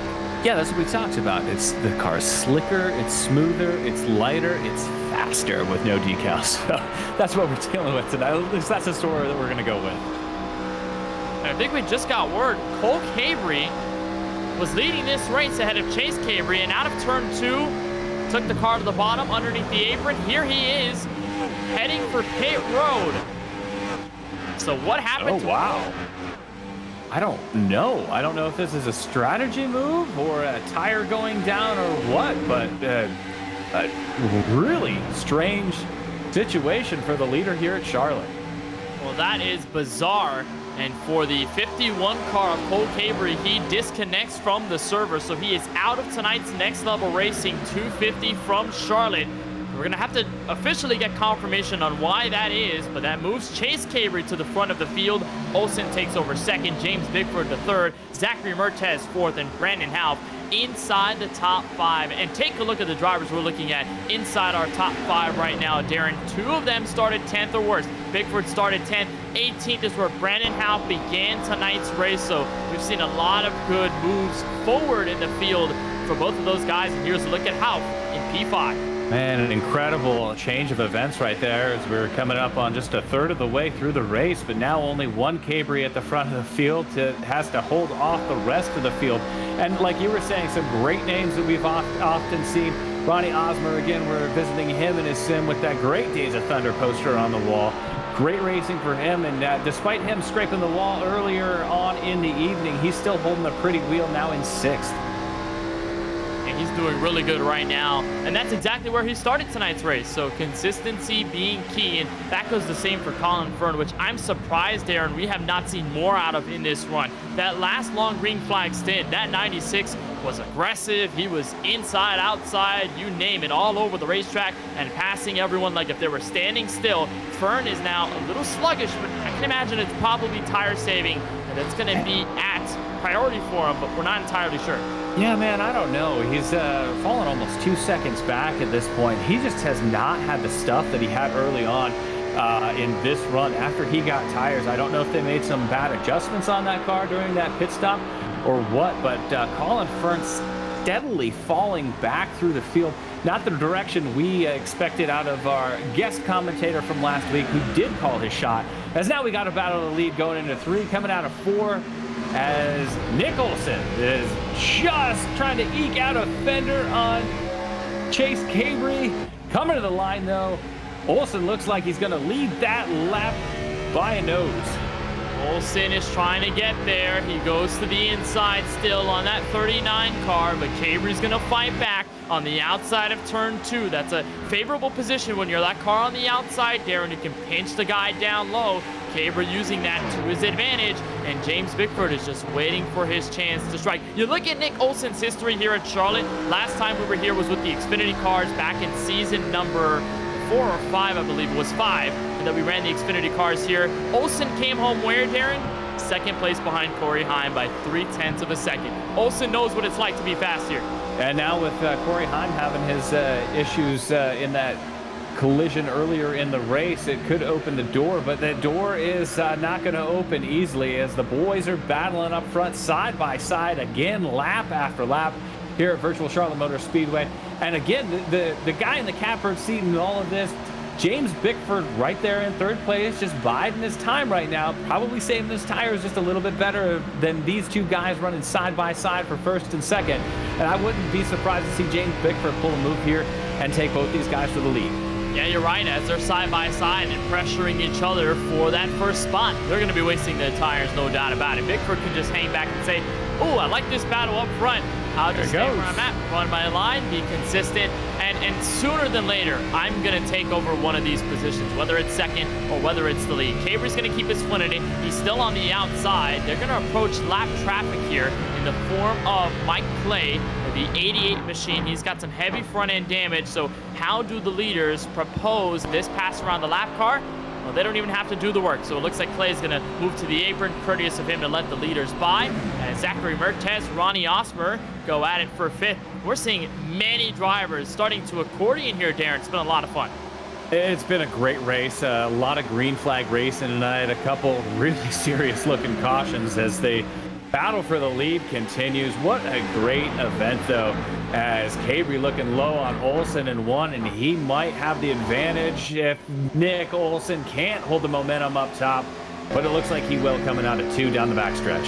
Oh, it looked like a crossover there. Olsen just said, "I'll take the top. Cabry, you take the bottom." They're doing a little bit of a square dance here at Charlotte Motor Speedway, but Olsen takes over the lead. Cabry turns him around in turn 4, collecting James Bickford, and that's a caution, no doubt, from Charlotte. The leaders tango at lap number 57. And Colin Fern involved in that too. All the names that we've been saying all night long. Wrecked out on the front stretch at Charlotte in this one. Let's see what the replay says. Cabry just a little bit aggressive. Oh no, it looks like Olsen might have slowed down a little bit. No, I don't know if I can defend that. Well, Olsen just had a decent corner, but Cabry had a better run out of turn 4. Yep. But he didn't move. He just stayed where he was. And again, we talk about these bumpers of these cars. Gen 4, they do not align. Once you get into the rear end of somebody, you lift their tires off the ground, you spin them around. And that's exactly what Cabry did to the 24. Spun him sideways, and most unfortunate, that caught the 29 off guard. Brandon Houff had to split through the middle, almost damaged for what appeared to be DJ Cummings. I think Colin Fern went for a spin. Fern was around too, and here's yeah. everybody, the leaders on pit road. Well, we're taking tires at this point and packing these things full of fuel as we're just at the 1/3 mark of this race. Boy, but the field is thinning though, Kenneth. Yeah, some great race cars out of this one already. Yeah, absolutely. A lot of attrition here at Charlotte, but I'd say a little less than Daytona by far. We've seen a lot of long. Oh, absolutely. And the cautions that we're seeing tonight and the incidents that we're seeing tonight, I feel are maybe a little bit aggressive, but they're racing incidents, right? Like last week at Daytona, we were just seeing a lot of guys maybe a lack of inexperience, maybe just not knowing you should just run when you're running 35th and 3 wide. All these incidents tonight, just really racing incidences. As 3 and 4 were really the problem area all night long too, into the dogleg at Charlotte. We've seen multiple cautions coming out of 4, coming to the stripe into the dogleg tonight. And it'll probably continue to be a problem area all night long as the field thins itself out. I feel no like fast repairs tonight. Yeah, no fast repairs. I was going to say, I think we're seeing a bit of reverse attrition, which is a little odd because Corey Heim, pretty good in this race, top 5, top 3. He got moved to the back of the field with that incident, collecting Mario Miranda, who was also at the front of the field, got taken out. And then Chase Caber's running second. He gets damaged. Nick Olsen is leading. Yeah. He gets damaged. So all of a sudden, the leaders who are the heavy hitters in this race are falling like flies one by one by one, and we're getting different race leaders. Cole Caber, too, out of nowhere, led the race out of turn 2, just left the event. Yeah, it's been a really odd race. Not great. Out front is where you normally want to be, but out front is not where we've seen a lot of guys be able to maintain their success tonight, as the leaders have been right. And it's not it's not a lack of experience thing. It's just good hard racing as far as I'm concerned. Maybe there should be a little bit more give and take here early on, but again, it's just good hard racing at virtual Charlotte Motor Speedway. So that will shuffle the lead to the 29 car of James Bickford, who was the winner last week at the virtual Daytona International Speedway. And he will have Brandon Half on his outside. Ronnie Osmer third, Zachary Mertez in fourth, Nick Olsen inside the top 5. Well, Darren, as we're under yellow here from Charlotte, this is the first race of the Gen 4 schedule for the Monday Night Racing Summer Series presented by Mach 10 Digital. Now, we do take the week of July 4th off, so we will be back the week after on July 10th, Super Speedway Series at Atlanta Motor Speedway. But what do you make of the schedule we have between Super Speedway events and then what we're having tonight in Gen 4s and moving forward? I love it. I love the tracks that we're seeing right now. I love the cars that we're running at the tracks. It's just a very cool thing that we're doing this summer with MNR. I talked about it a little bit last week. I love these little promo Speed Week type things that happen throughout racetracks and states. I know it's Pennsylvania Speed Weeks going on right now in my home state of Pennsylvania. So just exciting, pointed events to get more excitement going around racing, and we're doing that with the MNR deal here on Monday Night Racing. But just a great event to keep everybody on their sims all summer long. And I can't say enough about the tracks that have been selected and the cars that are on those tracks and the drivers that are wheeling them from their homes. It's a great thing we're doing this summer. Yeah, 100%. Give me Homestead Miami Speedway, by the way, any day of the week. I know that's cars. And I know that's home track for you. It's going to be a great track for you. But if you're going to sit down at the sim in the air conditioning on a hot summer night, why not crank some laps at these super speedways? The Daytona, that's the one when you got the video game as a kid that you probably plugged in first was Daytona or Talladega, and we get to do them both here on the Super Speedway schedule of Monday Night Racing this summer. So just a very cool thing that we're doing to keep the momentum up through the summer as we're coming back to the green. Fair with that. Daytona with a bunch of A's right alongside. A green flag in the air. James Bickford and Brandon Half on row number 1. We're back on the way at lap number 62 of 167. Solid jump by the 29. Ronnie Osmer darting to the inside of the 9 car in turns 1 and 2. Nick Olsen, by the way, he got spun from the lead, but he's still here inside the top 5. He will follow Osmer, by the way, up the track. And everybody single file through 3 and 4. Now Olsen goes to the bottom for 3rd. Yeah, we haven't really talked about Houth all night long. He was the fastest car in practice in that Casey Kane throwback. He didn't have a great qualifying run, qualified 18th, but Houth now with the track position up to 2nd has had a clean night despite all the attrition around him, and he's looking pretty good right now, running 2nd place behind James Bickford, last week's winner. And you saw the 0-2 of Zachary Mertez get up into the wall coming out of turn 4, got sucked into the safer barrier and pushed back. Now he's inside the top 8 or so. Presley Sora right behind him. Bailey Turner racking up the top 10. And Taylor Burris in the 45 car. He started tonight 19th, and he's up to 11th. Mertes trying to do his best to hold on, as there is Taylor Burris in the 45 car, who ran Daytona last week. And one of the many, Darren, that are running both series. And that's pretty cool, too. You're seeing a bulk of the drivers sign up for M&R Summer Series this year, but a lot of them are going for Gen 4 and Super Speedway. Not many of them are going for one or the other. They're going for both. That I think is pretty cool. One of those drivers is Corey Heim, who's all the way up to 19th. Yeah, and you know, the way the race has been going and has played out so far, you're kind of not out of it at this point, as we see Corey Heim again cracking back into the top 20 after his incident over there in 3 and Flort, as looks like Half's going to face a challenge here from Nick Olson. Olson with the run on the outside into 3. He's going to get the position, secure that position fairly easily. What a pass by Olson. So he gets by. There's a look at Olson there on the bottom right. Big light next to the couch, and it is kind of blinding Olson's face a little bit, but you can see the focus. And with the Grit Esports shirt right on him, he is focused to get to the front. And a really good run tonight from Nick Olson. He knows that Heim is not in the picture. He knows that Cabry's further back in the field trying to scrapple through. He knows that he's got the opportunity to get around guys like James Bickford and Brandon Half company around him in order to gain the track position and try and go for the win of this race. Here's Ray Richard right behind Mark Gribilis in the 99. A lot of cars single file on the bottom.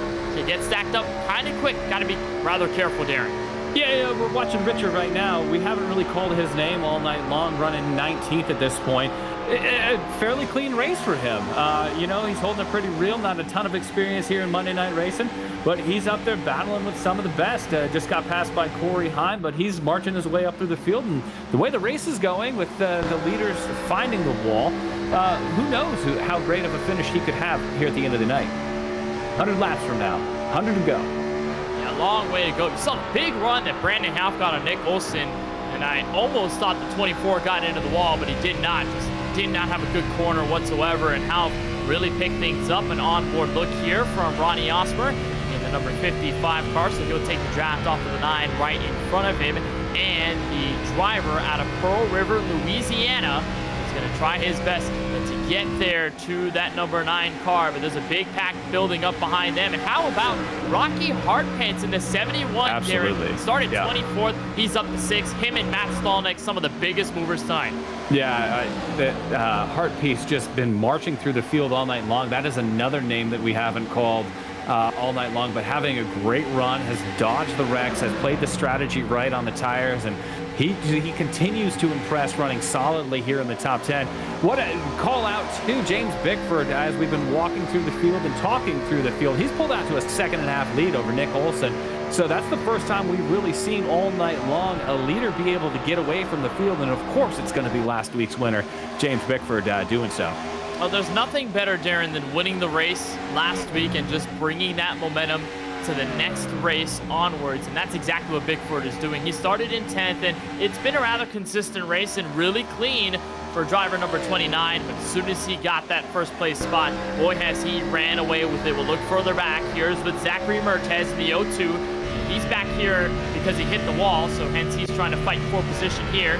But they're all single file. Bailey Turner able to steal away 7th from Hartpence.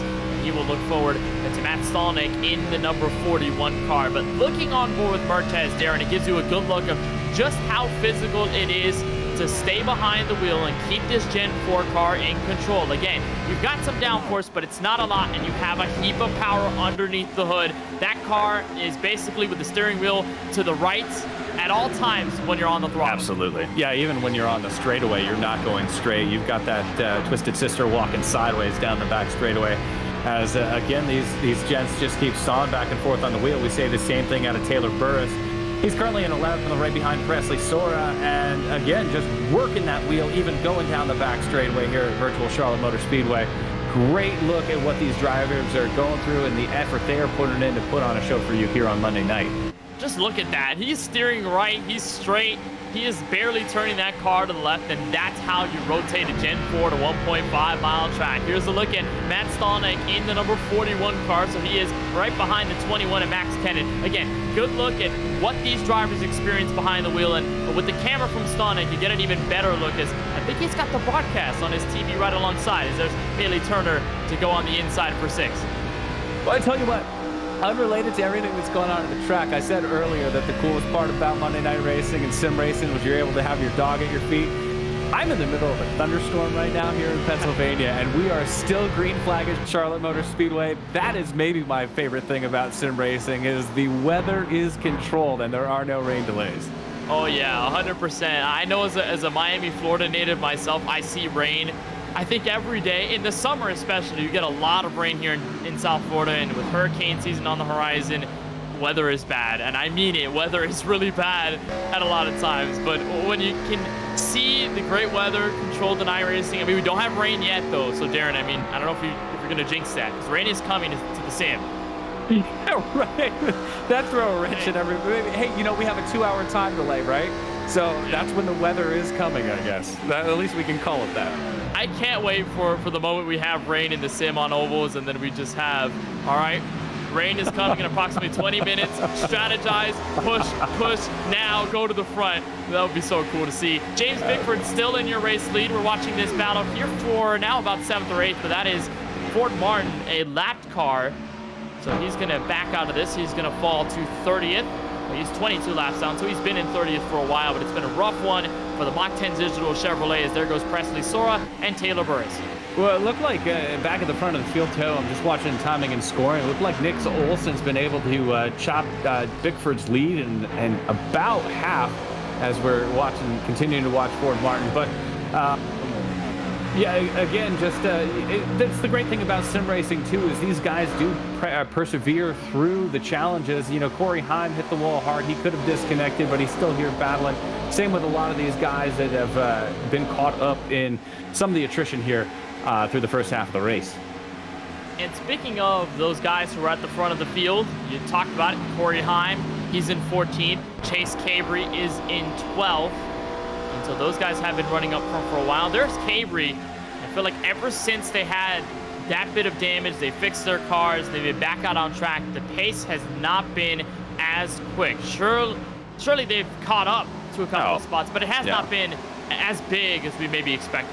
I mean, they were so fast, both Cabrys early on. I mean, unless you somehow find your way back to the front of the field, it's going to be a shoulda, coulda, woulda for tonight for Chase. So, yeah, the damage is definitely holding him up at this point, and he's got a long way to march. You know, everybody's at speed. A lot of these cars have not sustained damage, so they're at 100%. So he's got his work cut out for him if he does want to get back up at the front of the field. 4 or 5 seconds back at this point. That's a long way to go under green flag conditions in a slightly dinged up race car. Yeah, we've also got another half of this race left. We are almost 80 laps complete of 167. So you're right, a long way to go. And there's many steps still needed to be taken before you officially get back to where you were. If you're a guy like Cabry or like Heim. Your lead is up to 1.5 seconds. Nick Olson fell back to third. Brandon Houff took that spot away. There is Rocky Hartpence trying to look onwards to Bailey Turner. We're looking back through the field. There is the 31 machine right behind Corey Heim. That is Matthew Kent. He might be under fire from Landon Polinsky, and Polinsky with a great qualifying effort, but this race has not been the greatest for him. He's been hanging around 16th, but he's kept the car clean, which I think is the best thing to ask for with a car that can really get so out of control so quickly. Yeah, absolutely. A clean race is going to be a great race for a lot of these guys, just trying to gain respect and experience here on Monday Night Racing. That said, though, like, Polinsky had such a great qualifying run, and we have not said his name all night long. So it's a good we're giving it a mention here now, just in case he sneaks up later in the race, which happened to us last week with some of the drivers. So at least we still know he's in the field. And it's always good news to know that you're running well, you don't have that many cars around you, and even if you do, you're running clean, you're running hard, you're running with a lot of respect. So that's good news all around the board. Mertens way loose out of turn 4. You saw that there behind Presley Sora. Yeah. I think we've reached the cliff there, and these tires are starting to fall off. We're about lap 23 into the stint for these guys. Yeah, and this is the first time these, it looks like, what is that? Ronnie Osmer. Slow in the wall? He scraped the wall coming out of 4 or 3, 2. We'll just count him down. I know where I'm talking about. He's on the 3 and 4 right now, though, and looks like he's back up to speed. So just maybe a little slip up coming out at 2 for him. Yeah, he was going into turns 1 and 2. Car drifted up high and caught the wall. And again, we talk about these Gen 4 cars. They're really hard to escape off the wall when you get there. But Osmer is still faithful to the top in 1 and 2. 3-car battle building up from 4th on back. Bailey Turner against Max Kennan and Rocky Harpence, the yellow and white and pink Chevrolet. You'll see him right up the board from Ronnie Osmer's view, who's sitting behind 41 and Matt Stonek. So there's this trio, starting with Bailey Turner. These guys very comfortable running with each other and really competitive. And what a run for Bailey Turner as well. Started 16th. He's now up to 4th. Really consistent run. And you got to love the paint scheme, too. No doubt. I love that. Mentioned that in qualifying, how I loved his paint scheme last week, too, which was just a gloss black race car with the white number 5s on the side. And it was racy down at Daytona. This Turner kid really is impressive here in these last 2 weeks of Monday Night Racing. The result last week, probably not what we all wanted to see, maybe not what we wanted to expect out of him. But again, he's marching through the field. He's kept it clean all night long. And he's actually one that has been picking off a lot of drivers. So great run again for Turner in the 5. And Turner's one of those drivers, Darren, in M&R history that has been very close but has never gotten the cigar. You look at other drivers like Joey Padgett. You look at some others that you can count them in the conversation of they're so good, consistent every week, and yet they don't have win because either they've found themselves in unlucky circumstances late in the race, or they just cannot beat the dominant car of the day outright. And that's been a problem for them. But Bailey Turner, you got to give him the utmost credit for all that he's been able to do. And with these cars tonight, it's a lot of promise for what we should see later on in this Gen 4 schedule. And we should also tip our hat to Matt Stonek, 11th last week at Daytona, and currently inside the top 7. Yeah, and we keep talking about the incident that he had in qualifying coming off of, I think it was 2, when he just nosed it into the wall pretty hard. Great for him to be having a really fantastic run. Less than an hour now after he put it into the wall, as he's now marching through the field. But again, both of these guys right here, Harpence and Stolnek, impressive all night long. Really didn't expect to see this out of Harpence tonight, and he's again holding a pretty wheel in 7th spot, holding off some of the best in the business at this point. Just one of those rookie drivers that's standing out, and there's nothing better than that. I mean, we talked about Miranda. I know his night ended early, but when you're a rookie driver, Harpence loose out of 4. Oh no, the commentators jinx. We're not talking about him again. We're not talking about him again. Absolutely. Let's look the other way. Oh man, Harpence having a great run though. He loses that spot to Stonek. The last thing we want to do is jinx any of these drivers in the field. We know how good they are. We want to talk about how good they are, but we don't want to mess them up. But even then, like the fact that he just walked a car sideways coming into the dogleg in Charlotte, was able to save it, only lost 1 position, a testament to his skill and his car handling skills. And again, they're not fresh tires on these cars, so great save by him as he continues to run well within the top 10. Well, let's talk about it, Darren. Old tires on these Gen 4 cars. We're approaching 30 laps on a stint for these guys. In fact, we are at 30 laps officially. Pit stops on the horizon. Green flag stops, in fact. We may see that. Our longest green flag run of the night is right now at 30 laps. So we may just end up there. These guys have 100% max fuel, so it will take a little while before they do have to come in. But that certainly might be floating around the minds of these guys, no?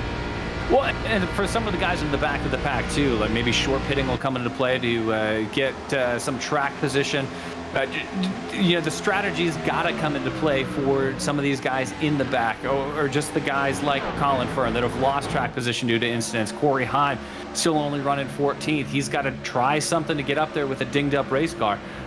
It's probably not going to come from clear speed on the track after their incidences, so they're going to have to figure out some sort of strategy if they want to be in contention here at the end of the night. So there's a look at Presley Sora here with Harpence. One of those drivers that should be looking at green flag stops if we stay green from here on out. Presley Sora came into this race finishing 7th. The last time M&R was out at Charlotte with the Xfinity cars back in Season 5, so it was a really good race for Sora. And the Season 5 champion has done a good job of keeping that car clean as Stallneck dives to the inside of Max Kennan. Passes are not over inside the top 10, and that's a textbook move by car number 41. Stallneck continues his progression, gets over the radio, and I think just thank Max Kennan for keeping it clean there. Yeah, he just continues his march to the front of the field. This is honestly a really impressive run out of him after starting way back. Having his qualifying time disallowed after the incident with the back straight wall.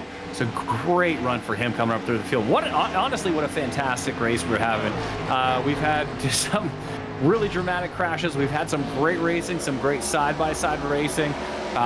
Really a fantastic race with 75 to go here in Charlotte. It's just going to shape up to be a fantastic one here at the conclusion, 75 laps from now. Really close between the 41 and the 07. Yeah, you're right, almost 3 wide. They're getting around the lap car, Ford Martin. That was Harry. Martin still on the inside, and here comes Sora for a pass for 6th.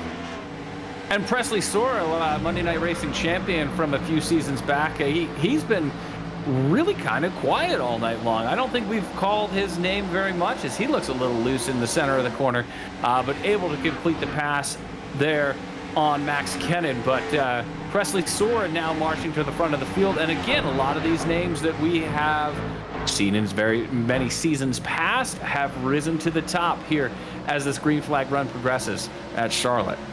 100%. 98 stays in 6th. He'll try to catch up to the 41 of Stallneck, who holds on to the last spot inside the top 5. On board with James Bickford, 2.2 seconds ahead of the 2nd place car, Brandon Half in the 9. James Bickford has taken all the advantages of the clean air and hasn't had, Darren, any of the inherent disadvantages that would come with being out front and just possibly getting over-eager with the tires. Bickford has kept his composure. It's been fast all night long, and Brandon Half, as much as he's tried, he's not been able to close in that gap. Yeah, he closes it in. I've been watching the timing just a little bit. He's able to, every once in a while, get down to about 1.5 seconds, but then Bickford, it could just be him going around lap traffic and whatnot, but James Bickford really holding a pretty wheel through the middle stages of this race and continually adding to his lead. At least that's the course that we've seen him on here through the this latest tire run. Sora on the 41, battle for 5th on the back straightaway.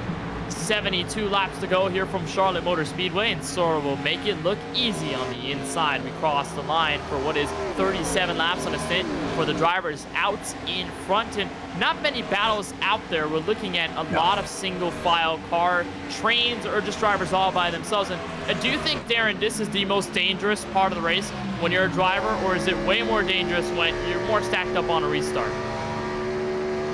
I think we're okay right now, right? Like, I think the guys have settled into a pretty good rhythm. The tires are getting a little bit worn and the fuel loads are burning off, getting the rears light on the back of those cars. But that's a my destiny thing. That's something that I can control with my right and left foot, right? Or my right and left feet.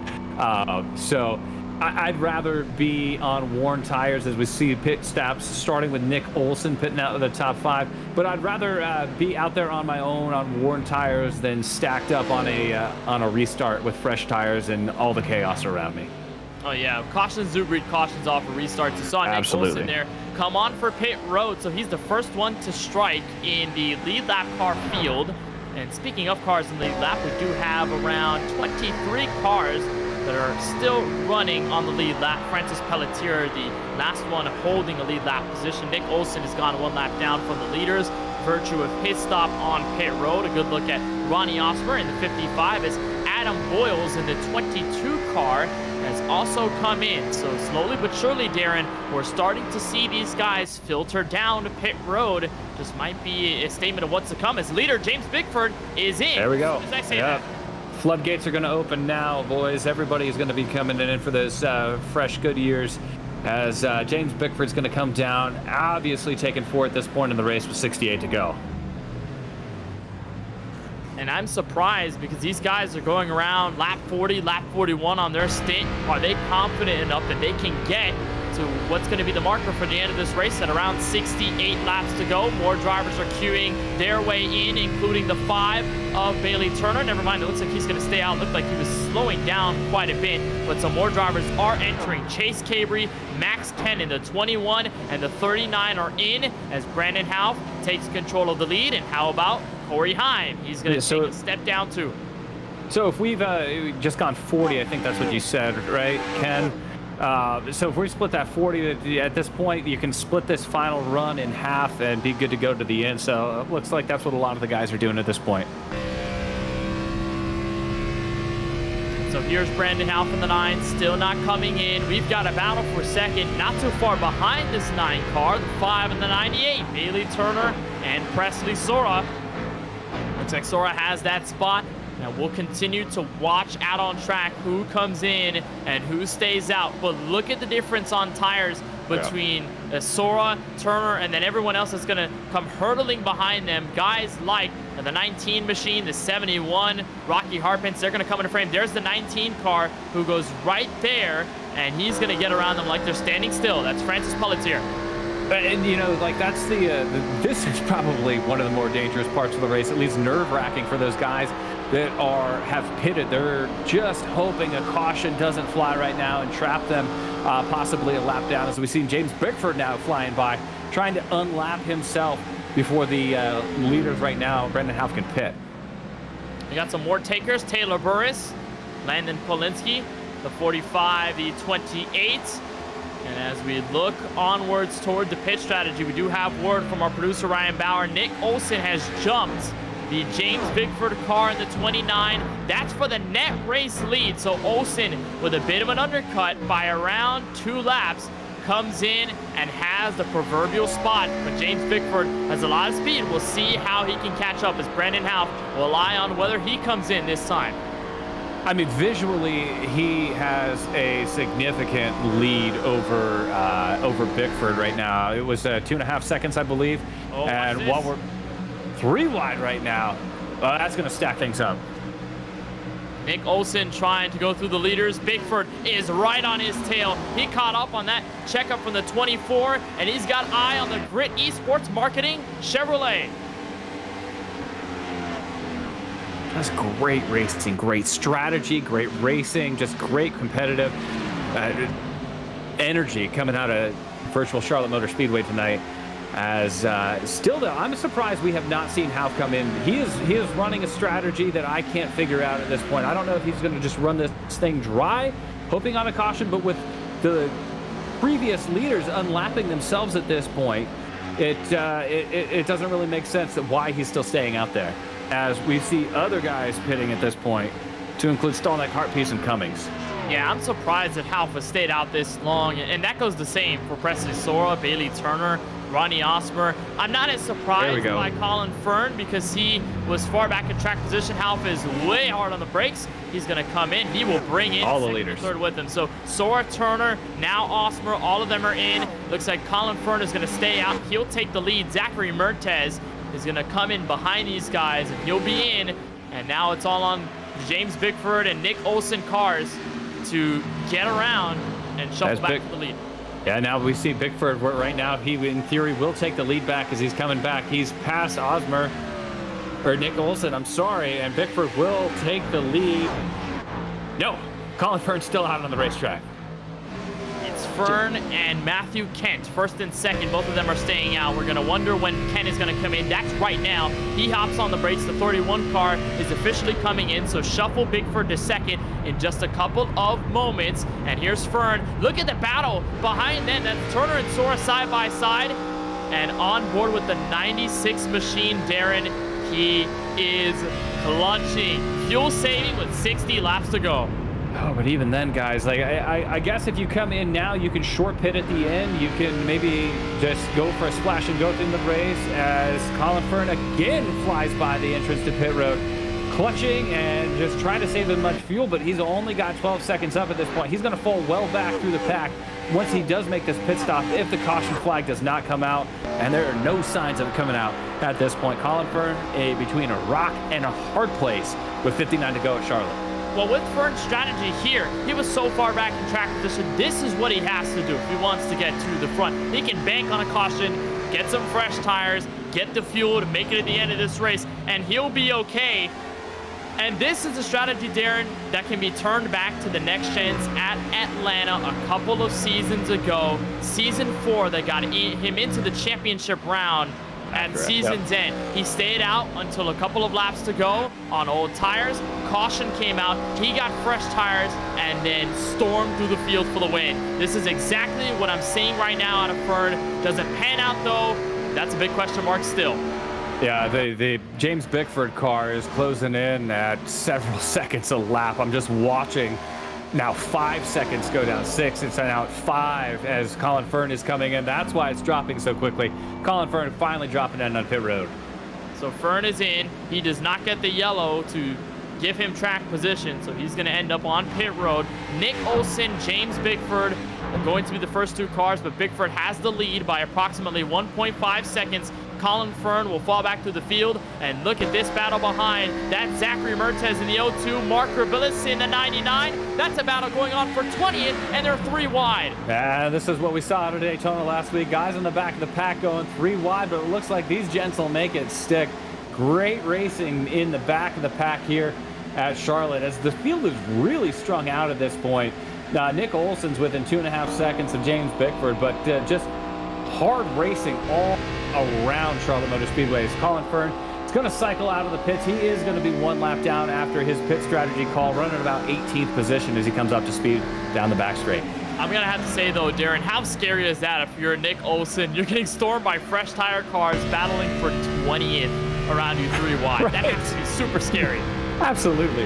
Even in a virtual car, you're still puckering up a little bit, just hoping to not pile that thing into the wall. Here is Max Kennan in the 21 car. Great run for him so far. He works on Chase Cabrian. The 39, great strategy pulled out by him. He did pit approximately 12 laps ago, so right, I think earlier than Bickford and Olsen did, yes. Earlier by a couple of laps to Olsen and by 1 lap to Bickford, but Cabri is doing all that he can to gain the track position, and it seems to be working quite well. Let's look at who the winners and losers are through that round of pit stop. I'm looking at Half, who was running second. I believe it was second before the pit stop. He stayed out long and has fallen back to 5th position. He lost somewhere around 10 seconds, 9-10 seconds on that round of pit stops. So tough break for him, but now we see Corey Heim crack back into the top 10. He's running 6th, trying to track Half down. So a little bit of a jumbling in the top 10. Even Matt Stolnick has fallen back through that round of pit stops. James Bickford did maintain the lead throughout all of that. So if we're counting winners through pit stops, let's count James Bickford because he's still winning, but some guys coming out with some car round 3 and 4. Stolnick gets in a Ford barn into Rocky Hartpence. Caution is out with 53 laps to go. I'm sorry, Darren, for cutting you off. But good. I saw that accident happen live. Ford Martin, the lap car, was in the middle of the track. Stolnick tried to slow up to not get into him, but he does, by accident, sends the 07 into the outside wall. We have a pivotal caution rather late in this next level racing 250. Boy, and Colin Fern saying if I'd have just stayed out a little bit longer, but Ford Martin's been in the way here for a while now, and in the way again, causing the caution there. Some great race cars wrapped up in that one as Matt Stolnick really marched through the field all night long, and Rocky Hartpence was having a great run as well throughout the night. So bummer for those guys, but they keep a fairly clean race car and keep going through the field. That's so tough for Stolnick. I was about to mention Stolnick and Hartpence. Some of the losers off of that strategy, they lost a heap of position just because of the way they pitted. And that's a mistake right there from the 41. Obviously not intentional. Was probably not expecting Martin to be up there in the middle of the track. The speed difference is so large. He tried to slow down, but the 41 just unfortunately could not woe it down enough to not get into the 07. Here's a look from Rocky Hartpence, an unfortunate bystander in all this, but suffers minimal damage and a great job to save it. I think a bit of front-end nose damage on the 71, but nothing too harsh. Great stuff by Hartpence, and he will stay in this race. Now the leaders do come down pit road. James Bickford is in, so is Nick Olsen, Chase Cabrian Company, They are all entering their stalls, so this is most likely going to be 4 fresh tires, maybe fuel to get to the end of this race. Less than 50 laps to go on our next restart. Stay tuned for the rest of the Next Level Racing 250 right here on Podium Esports.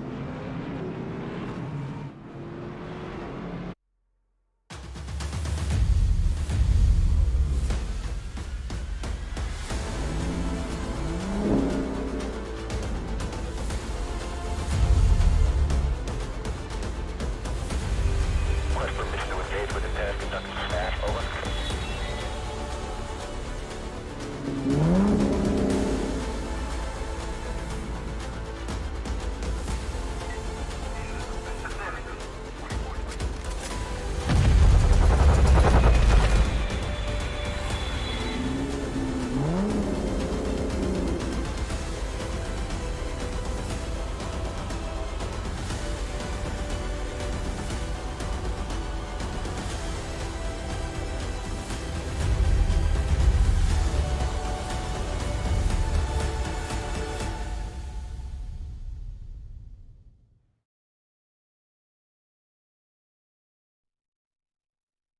Mach 10.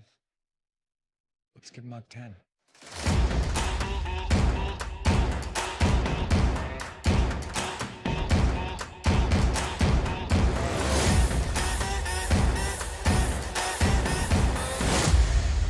You're clear for takeoff.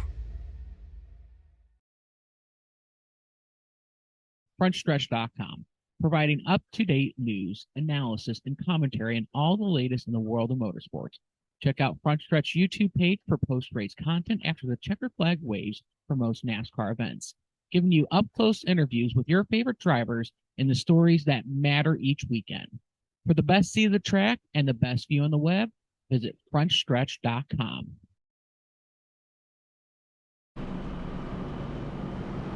50 laps to go here from the virtual Charlotte Motor Speedway as the field stays behind the iRacing official pace car. We continue the Next Level Racing 250 here on Podium Esports. And right after the race, stay tuned for coverage of the Front Stretch post-race show. Michael Massey and Brandon Houff, 2 Monday Night Racing drivers, will give you all of the recaps, the analysis, and more as we continue the Monday Night Racing Summer Series presented by Mach 10 Digital. So after driver interviews and after our unofficial results, stay tuned for post-race. We have a lot more content on the way with the Front Stretch post-race show. Kenneth Bueno, Darren Denman here with you on the call. Ryan Bauer, our producer this evening, using cameras provided by Dougie Beard. Bauer's done an amazing job producing. And Darren, boy, it's been a lot of fun, but we have a restart inside 49 laps to go. Bigfoot in the race lead. Great racing all night long, and the dominant car here through the middle stages has been James Bickford. He jumps out to a nice lead, and there's Cabry once again after that spin at the midway point of the race. He's back, battling for the lead. We've got a caution. They're all spinning on the backstretch. Car around at the outside wall. That's DJ Cummings in the 10, quick yellow after the restart. And luckily, no one else gets involved. The 10 car in trouble for what appears to be the first time tonight for him. But look at the replay here, Darren. Yeah, DJ's been clean all night long, but battling here in the top 10. Looks like he's just... Oh, no, that's not where it took place. I thought he was just not going to be clear low. Marching, yeah, he just got loose. Checked up a little bit. Drivers behind him, I guess that's Presley Soar. Didn't see him. Wasn't able to slow down in time, and DJ gets sent into the wall. Oh, and Matt Stallneck got a piece of damage off of that too. Race Control says that the incident between the 07 and the 41 will be reviewed post-race. We did not say that Ford Martin unofficially got disqualified from Paul Sutton, as there's DJ Cummings. Just like contact between him and Sora. Not sure if you can really blame any driver in that scenario, Darren. I mean, the 10's trying to pick up the race car. The 98 is just running his race behind the 10. He's not expecting that last second, right? 100%. Absolutely not. It's just a racing deal here as we're closing in on the conclusion of this one. And there's Ray Richer again, having a great race. Great car control right there to avoid that crash. And Ray is just marching through the field. I don't know if he's top 10 yet, but he's having a clean race and getting close to having a great finish here tonight. He is. He's 9th now. Good for him. Yeah, he's one of 3 drivers, Darren, right now in the top 10 that started 25th or worse. Richard started this race 25th, and now he's up tonight. A rookie driver in this series, got to really give him props. 57, doing all that he can to stay in this race, and he is in it with around 46 laps to go here from Charlotte. Let's talk to the driver of the 57, Ray Richer, and get his perspective, as we will drag him in just a couple of moments. But what a race he's been putting together thus far. And Ray, first of all, welcome to the broadcast booth here on Podium Esports. You're putting up a great race so far tonight. What's it been like all race long? I hate to say it, I'm just as surprised as you guys are. These cars are a handful, and they are a blast to drive to begin with. And second of all, I've just been trying to keep my nose clean out of the wrecks, and I've been avoiding a few real close, including that last one.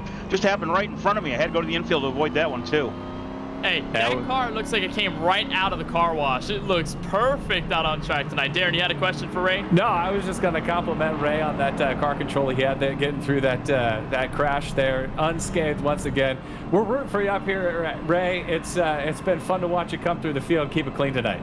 Well, wish me a little bit more luck, because I'm going to need it towards the end. I got enough to make it like everybody else, but these tires are still fresh. They get slick at the beginning and slick at the end, so let's see what we can do with the 57 car tonight.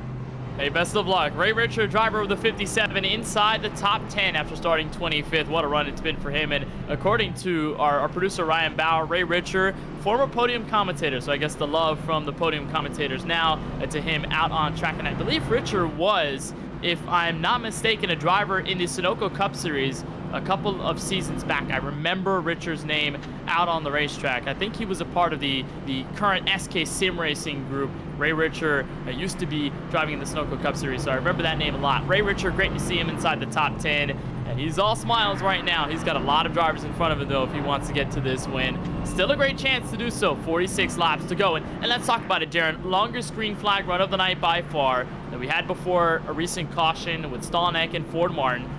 It really stacked up the field. Everybody's on the same playing field. No worries about fuel. What do you do now if you're everyone in the field right now? Enjoy the race and race as hard as you possibly can. Get everything you can. Like, I'm not saving tires at this point. I know there's 46 to go, but if you're not in the top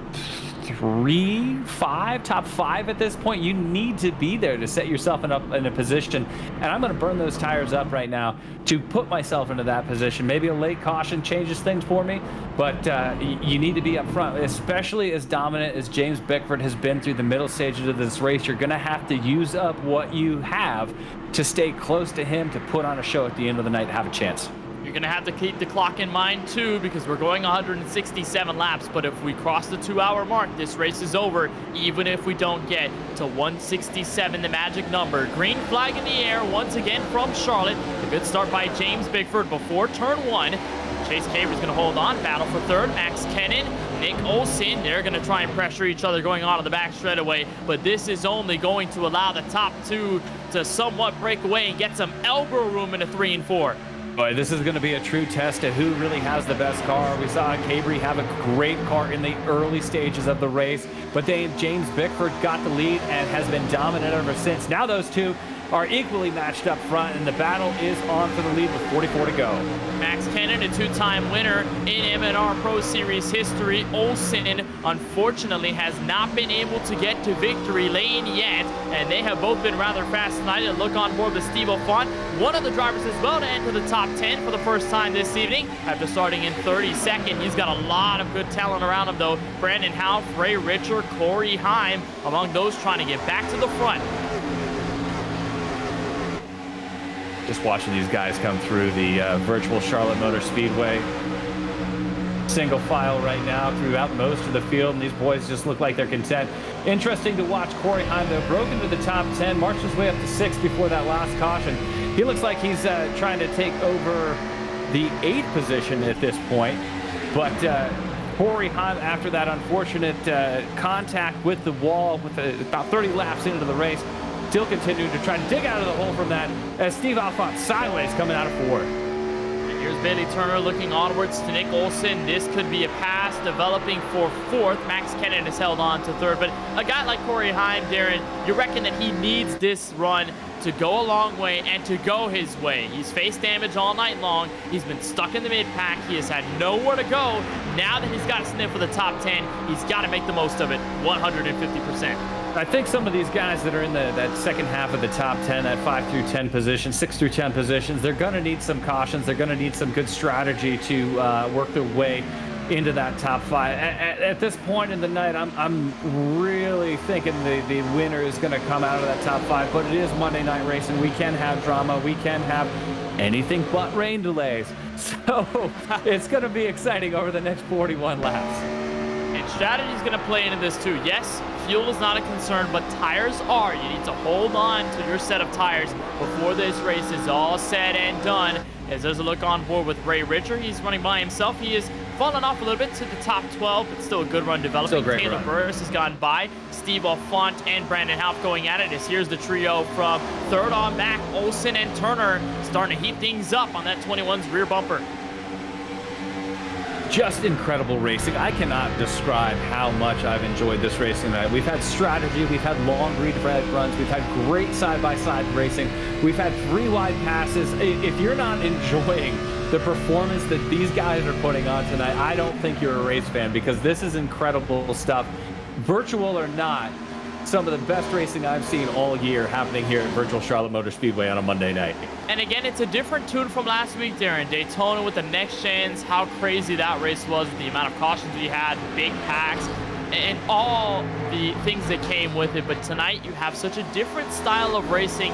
And again, magic of what we're seeing here in this summer series at M&R this year is that you get to see 2 sides of racing, whether it's Super Speedway, opening up to everybody, or having a race come down to strategy and pure discipline behind the wheel.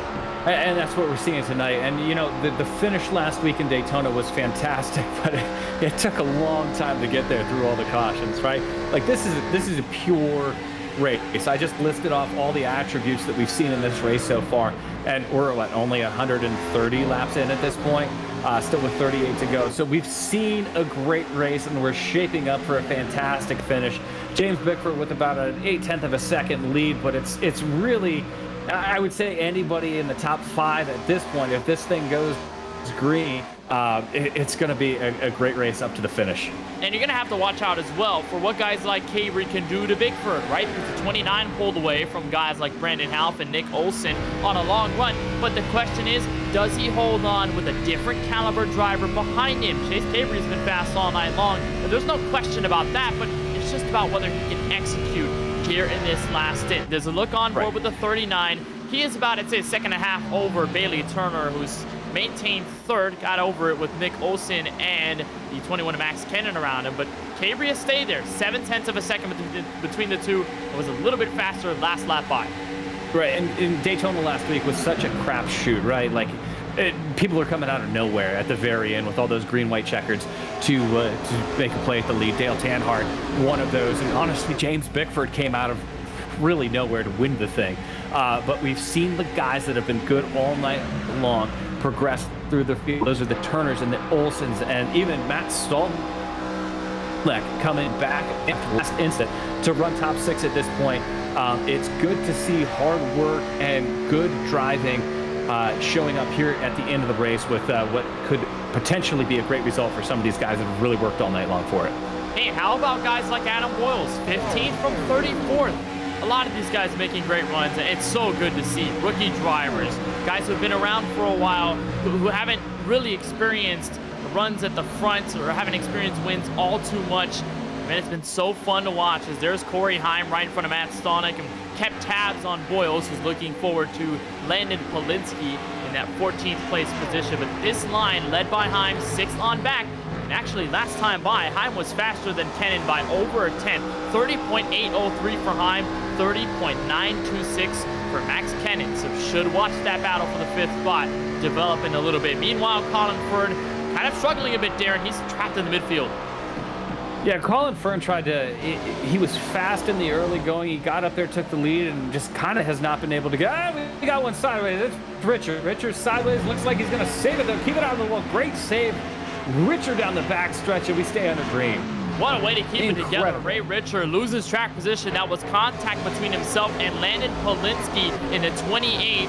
Richard, no fault in that, but he does get a bit of left rear damage. Here's a look at the replay, Darren. Simple bit of contact. Yeah, we were just talking to Ray in car, and he said he's keeping it clean all night long and just loses it a little bit and gets tapped, but able to keep it out of the wall and really up to speed. Great save by Ray, and we stay under green here at Charlotte. So race control Really a does great not save. throw the yellow. Great save by Ray Richer. Battle for the 3rd spot. It's still up for grabs. Nick Olson has been pouncing that 5 car Bailey Turner for a little while, but they are starting to see Chase Cabry and James Bickford, Darren, get a little smaller and smaller by lap. Each and every time it goes by, they're just right next to each other, but they're not as quick as the drivers in front. As here's Rocky Hardpence fighting for a top 10 spot. Ooh, got into the outside wall right behind Steve O'Font. Yeah, Harpence fallen back a little bit after that the contact with the Ford Martin incident, with Ford Martin stall neck incident. Haven't really seen him bounce back, get up into the top 10, where we saw him running consistently all night long.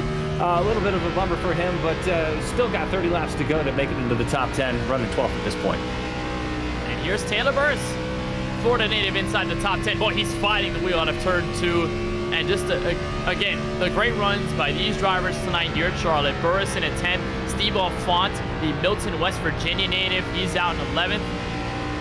We just got word that Taylor actually now moved to Texas, but he did live in Florida for a while. Steve O'Font almost gets into the outside wall there. And then, again, just looking at the field go by. With 29 laps to go, Darren, things have really thinned out. It's just, again, reflective of the racing we've seen here at Charlotte. And we saw that take place through that middle run of the race there before the couple quick cautions that we had. Guys really getting strung out, but that's good. That's good racing, right? We don't want to see the pack racing. That's why we have the Super Speedway Series this summer, where we want to see the pack racing and the Demolition Derby and, you know, just the drama that goes on a track like Talladega, Daytona, or the, you know, New Atlanta. This is the racing you would expect to see at Atlanta, and it rewards good drivers. And James Bickford has proved that, looking to go 2 for 2 here early on. Still 28 laps to go.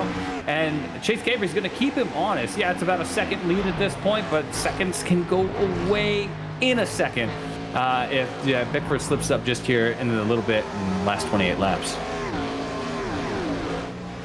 So everyone single file through the moment. We saw a bit of side-by-side action. That was for 7th. Presley Sora and Matt Stolnick, both of them going at it. That's still right behind Corey Heim, who's leading this group and has closed in the gap between himself and Max Kennan. It hasn't been all too much, but it's now within 0.8 of a second. Here's a look at Brandon Half, who will stay a little bit later on tonight, not as a driver, but as an analyst for the Front Stretch post-race show with him and Michael Massey. So, again, stay tuned here on Podium Esports. Once we close out this race from Charlotte, our coverage is not over quite yet. That 41 is going to try and get back at the 98. And, Darren, I've seen more drivers be reluctant to be on the bottom as the race has progressed rather than go to the top. Is that a case of tire saving, or is there another factor that we're not talking about yet? I mean, it could be tire saving. It could be just where your car is comfortable, where you're comfortable to run the thing, right? Like if Kyle Larson was here and just ripping the outside wall, nobody'd question it. That's just where he wants to run, and that's where the car is comfortable. So, you know, at this point in the race, it's it probably just where that balance is in the corner, where you have the best feel for the car, where you're trying to make the most speed. It's a myriad of factors that these guys are trying to figure out at 180 miles an hour. So it's just a product of the racing that we're seeing, right, Kenneth? Oh yeah, 100%. And this racing has really made things conducive to great passes and strategy plays and tire saving. You name it. We have seen it all here from the home of NASCAR. Corey Heim still leads this group of about 4 or 5 or so, rather a quartet, as the gap for the lead stays at around 0.9 of a second. I am not seeing Put this time by. He was almost 0.2 faster than Cabry, so he's starting to pull away as this race has progressed. We have a connectivity issue there. Bickford dropped out for a second, but he's back on. There we go, just letting things sort out. But yeah, Cabry's just hanging there right at about 1 second back. Just bouncing into this point. I think James Bickford's doing a really great job of managing this race. He sees that 1 second gap in his rear view. He sees the Cabry car in his rear view, and there's no sense to push it even further. He did air it out to what, a 2.5 second lead before we got into those pit stops and cautions earlier. So we know he has the car. He's got the right setup. He can hold a pretty wheel, and he's been doing it all night long. You know, a lot of these guys that we thought were contenders that were able to step up front at some point in the night have fallen by the wayside. But the last 2/3 of this race, last half of this race has really been nothing but James Bickford has been dominant and led the whole way outside of a series of green flag pit stops. And the Napa, California native is doing the best that he can, maintaining that momentum off of last week's win at Daytona and just flying away with this race. 22 laps to go. Still a long way left to decide this one from Charlotte Motor Speedway. Presley Sora, a nice pass on Corey Heim. We expected that 11 to inch a little bit closer to Kennan, but starting to prove the other way now. Heim is pushing his car a little bit. Sora is starting to pull away, so the Indiana driver is going to try and get himself away from that 11 and be in his own lead for a while. And again, strategy is not going to be at the forefront as we watch, what is that, 3 wide around the top 15? Almost contact with Colin Fern and Taylor Burris on the backstretch. And Colin Fern, he's gonna be doing everything he can to live up for his cold shot that he made last week when he was on the broadcast. He said he's gonna win this thing, and he had a solid car at some point in the night. He's real close into the dogleg there at Charlotte, but Colin's got some ground to make up if he's gonna live up to the promise that he was gonna win this weekend here at Charlotte. I think we're gonna dog on him on that for the rest of the season. Absolutely, we're not. He's gonna win. He's not winning right now. And just a little fun and joke, but the 28 car, Landon Polinsky, he's going to come in from 23rd. This is a rather interesting call here. But for the moment, I think everyone else is going to stay out. I think that's just an odd call there. But these guys are approaching 32 laps in their stint, so we're not sure whether we are expecting one more stop for these guys, Darren. It's going to be interesting if they do have to come down one more time, because we saw just how much that pit strategy alone, for the first time, shaked up the field, rather. So it's going to be unique to see how it plays out this time by, if it does. Well, I'm basing the pit strategy off of what Ray Richard told us when we interviewed him in Sim. So he said everybody was good to go. I'm going to go with that at this point. And if we start seeing pit stops, we'll see pit stops. But somebody pitting out of 23rd, it could be just a situation of them wanting to practice that pit stop. They could be having an issue on the car. At 23rd, you might just be looking to put a different tune on the car and try to make some speed here in these last 20 laps. Do want to call attention, though, if we have the time, though, to Hauff. What a weird night for him. He led practice early on, didn't qualify all too well. Was able to run up into the top 2 at one point there during that long green flag run, I believe.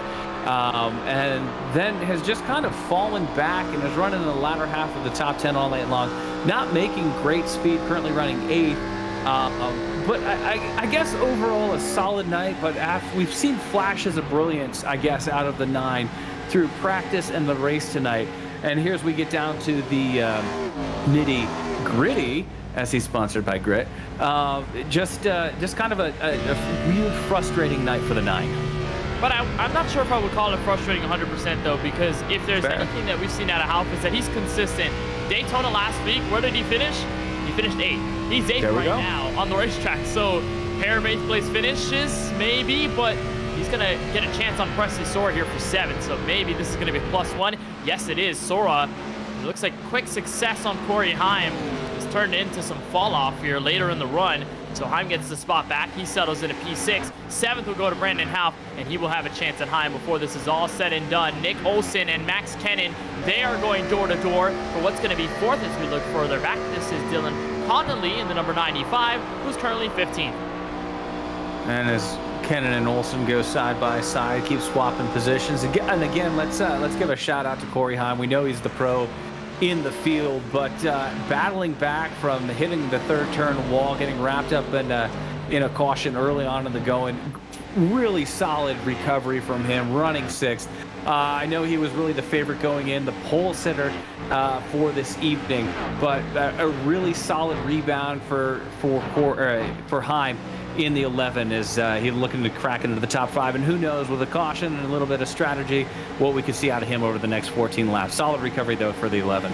100%. It's a far cry from the last time we were out here at Charlotte with the Xfinity cars, where he straight up dominated the field and took that one away convincingly. Tonight it hasn't been the case, but Heim still with a great one this evening that he can write home about and then go around next week or rather 2 weeks from now, from the Super Speedway Series at Atlanta, or the next Gen 4 race at Chicagoland Speedway. So the entire field running mostly single file. You've got some battles here and there. This is Adam Boyles leading a train of 3, DJ Cummings and Dylan Connolly in the number 95 machine. All 3 of them running quite well despite where they've been over this race. Dylan Connolly, by the way, Darren, had an internet connectivity issue, took him out of the server and around qualifying just before the race. And what a way it's been for the 95 to come out back at it again with the Alpha Prime colors on his Camaro this evening. Yeah, I guess everybody's kind of dealing with storms all up and down the East Coast tonight. I'm in Pennsylvania, and the lights have been flashing, and there's been thunder shaking the house, but we've maintained connectivity all night long. But, we joked earlier that, there are no weather delays, but hey, a guy could just disappear if his internet fails, but at least out front, we have not seen any issues, connectivity issues or otherwise, for James Bickford as he continues to maintain that 1 second lead over Chase Gabry. Oh, we hope not. We hope the drivers don't back out of this race just because of the weather that's going on around. Hopefully it doesn't take them out of the race. And obviously we're hoping that everyone stays safe. We've seen some severe weather tear through parts of the Midwest and some of the South come through. I know here in Florida we've seen some nasty weather. I know out in North Carolina they're experiencing some tough weather too. All over the country we've seen a lot of bad weather go out everywhere. So hopefully we don't see it get worse for the drivers out on track tonight and us in the broadcast team. And hopefully we can bring you the end of this Next Level Racing 250 without any issues. Ronnie Osmer has suffered a little bit through this race, but he's running the very top 10 run for him, sliding through 1 and 2. And he's got a shot at Presley Sora, who's holding on to 9th. Boy, Sora has fallen off on his tires. Yeah, he looked like he smoked those tires, and let's hope he doesn't cord them down here at the very end. But again, shout out to Ronnie Osmer. Great Days of Thunder posters on the wall. Great sim setup that he's been rocking all night long. And he's had his issues, but he's battled through them. I know he was in the wall at a couple points tonight. Was up into the top 3 when he did scrape the wall for the first time, but battle back into the top 10 here on Monday Night Racing. A great run. And another guy with a great run who's battled adversity all night long is Matt Stolneck. He's been in the wall in qualifying. He's been spun around in the race, and he is continuing to battle here through the late stages. Just outside the top 10, looks like he's running 11th at this point. Can't take the fight out of him, and that's easily good enough to get you to a finish in this race as we approach the final 8 laps here from Concord, North Carolina. Sora and Osmer continue to tally at it for their spot. That's going to be 9th as Stolneck finds pressure from Colin Fern in the 96. The FRS Racing Chevrolet dives it to the inside on the 41. And will Colin Fern have that spot? Answer is yes before split second. Sora checking up in the middle of these guys. And it's 3-way fight for the spot. Bring in 3 more with Adam Boyles leading a group. Boy, and this is what James Bickford does not want to see. He's saying, guys, just hold it straight, maintain your position as one's on the wall, going into 1. I don't know who that is, one of the white race cars tonight, but James Bickford's just wanted to go green from here on out as he continues to maintain a 1 second lead. That 1 second lead he's maintained really for this entire last tire run over Cabry in second. Car on the wall, that was the 28 of Landon Polinsky. Sora's loose out of 4. And we're going to question how long it will take before those tires officially rip off because he's slowing down lap by lap. He got round Corey Heim for 6 and has since fallen through the field. He just dropped the hammer on it. 41 of Stolneck right in front of Fern. Boy, that's close. And Bickford does not want to see a caution out right now. Darren, you said it. No, not at all. This is pretty much settled at this point, but Cabry's actually closing in at this point. He's chopped 2/10 of a second off of Bickford's lead, and that's all that anybody would need at this point. But 5 to go at the line.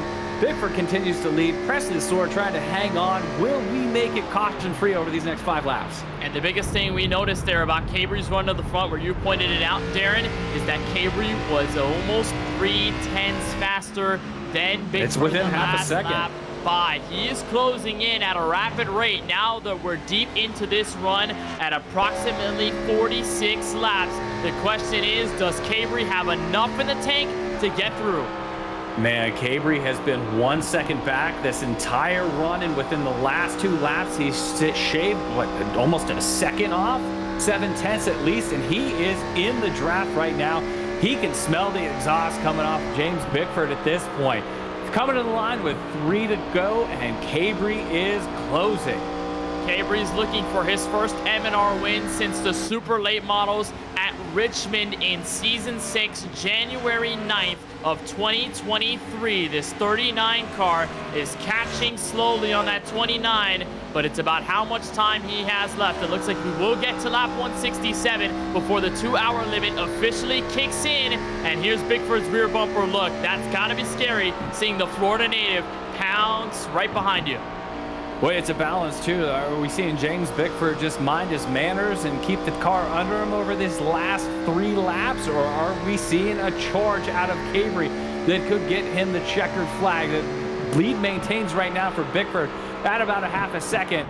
And it looks like everything is kind of stabilized out at this point. But with 2 to go, it's really anybody's game, and only 0.3 of a second separating the top 2. And that's a solid response by Bickford. Last time, 32.163. Cabry at a 32.175. That could be enough for Bickford to keep the 39 at bay. And out of turn 4, Bickford sees the white flag from Charlotte. Boy, Cabry's not going to let it go. He's walking that just a little bit sideways coming out of 4. He's digging for all he's got. Bailey Turner now in 3rd place, but it's all James Bickford out front by half second. There's going to be one last chance for Chase Cabry in 3 and 4 to get around Bickford, but the gap seems too large to overcome. Into the final 2 corners from Charlotte Motor Speedway, James Bickford is going to go 2 in a row in the Monday Night Racing Summer Series presented by Mach 10 Digital, and Bickford wins the Next Level Racing 250. Incredible. Last week, I wouldn't call it a fluke, but he popped up right at the very end to take the checkered flag in Daytona. This week, a completely different story. James Bickford dominates the last 2/3 of the race to take the checkered flag in Charlotte. Great run for the 29. And Bickford was out of gas, Darren, on the front straightaway. He was sputtering and went over the radio, said, "I ran out." That was the difference. Wow. He gets to the line first. Cabry was closing in rapidly, so I'm not sure we're going to have a full celebration from Bickford. He wins on fuel strategy, though, and Bickford goes 2 in a row for the first time in his M&R Series career. That's incredible. I did not realize that the fuel mileage was that close for these guys, and that's probably why we saw the gap close within 2.5 seconds within those last 5 laps. Regardless, though, if you win it on fumes or with a full tank of fuel, you still take the checkered flag, and James Bickford's going home with it tonight. So Bickford is parked on the apron, and that will do it here from Charlotte Motor Speedway. A great finish after 167 laps. We'll take a short break, and we will come back with post-race coverage right here on Podium Esports.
Mach 10. Let's give Mach 10.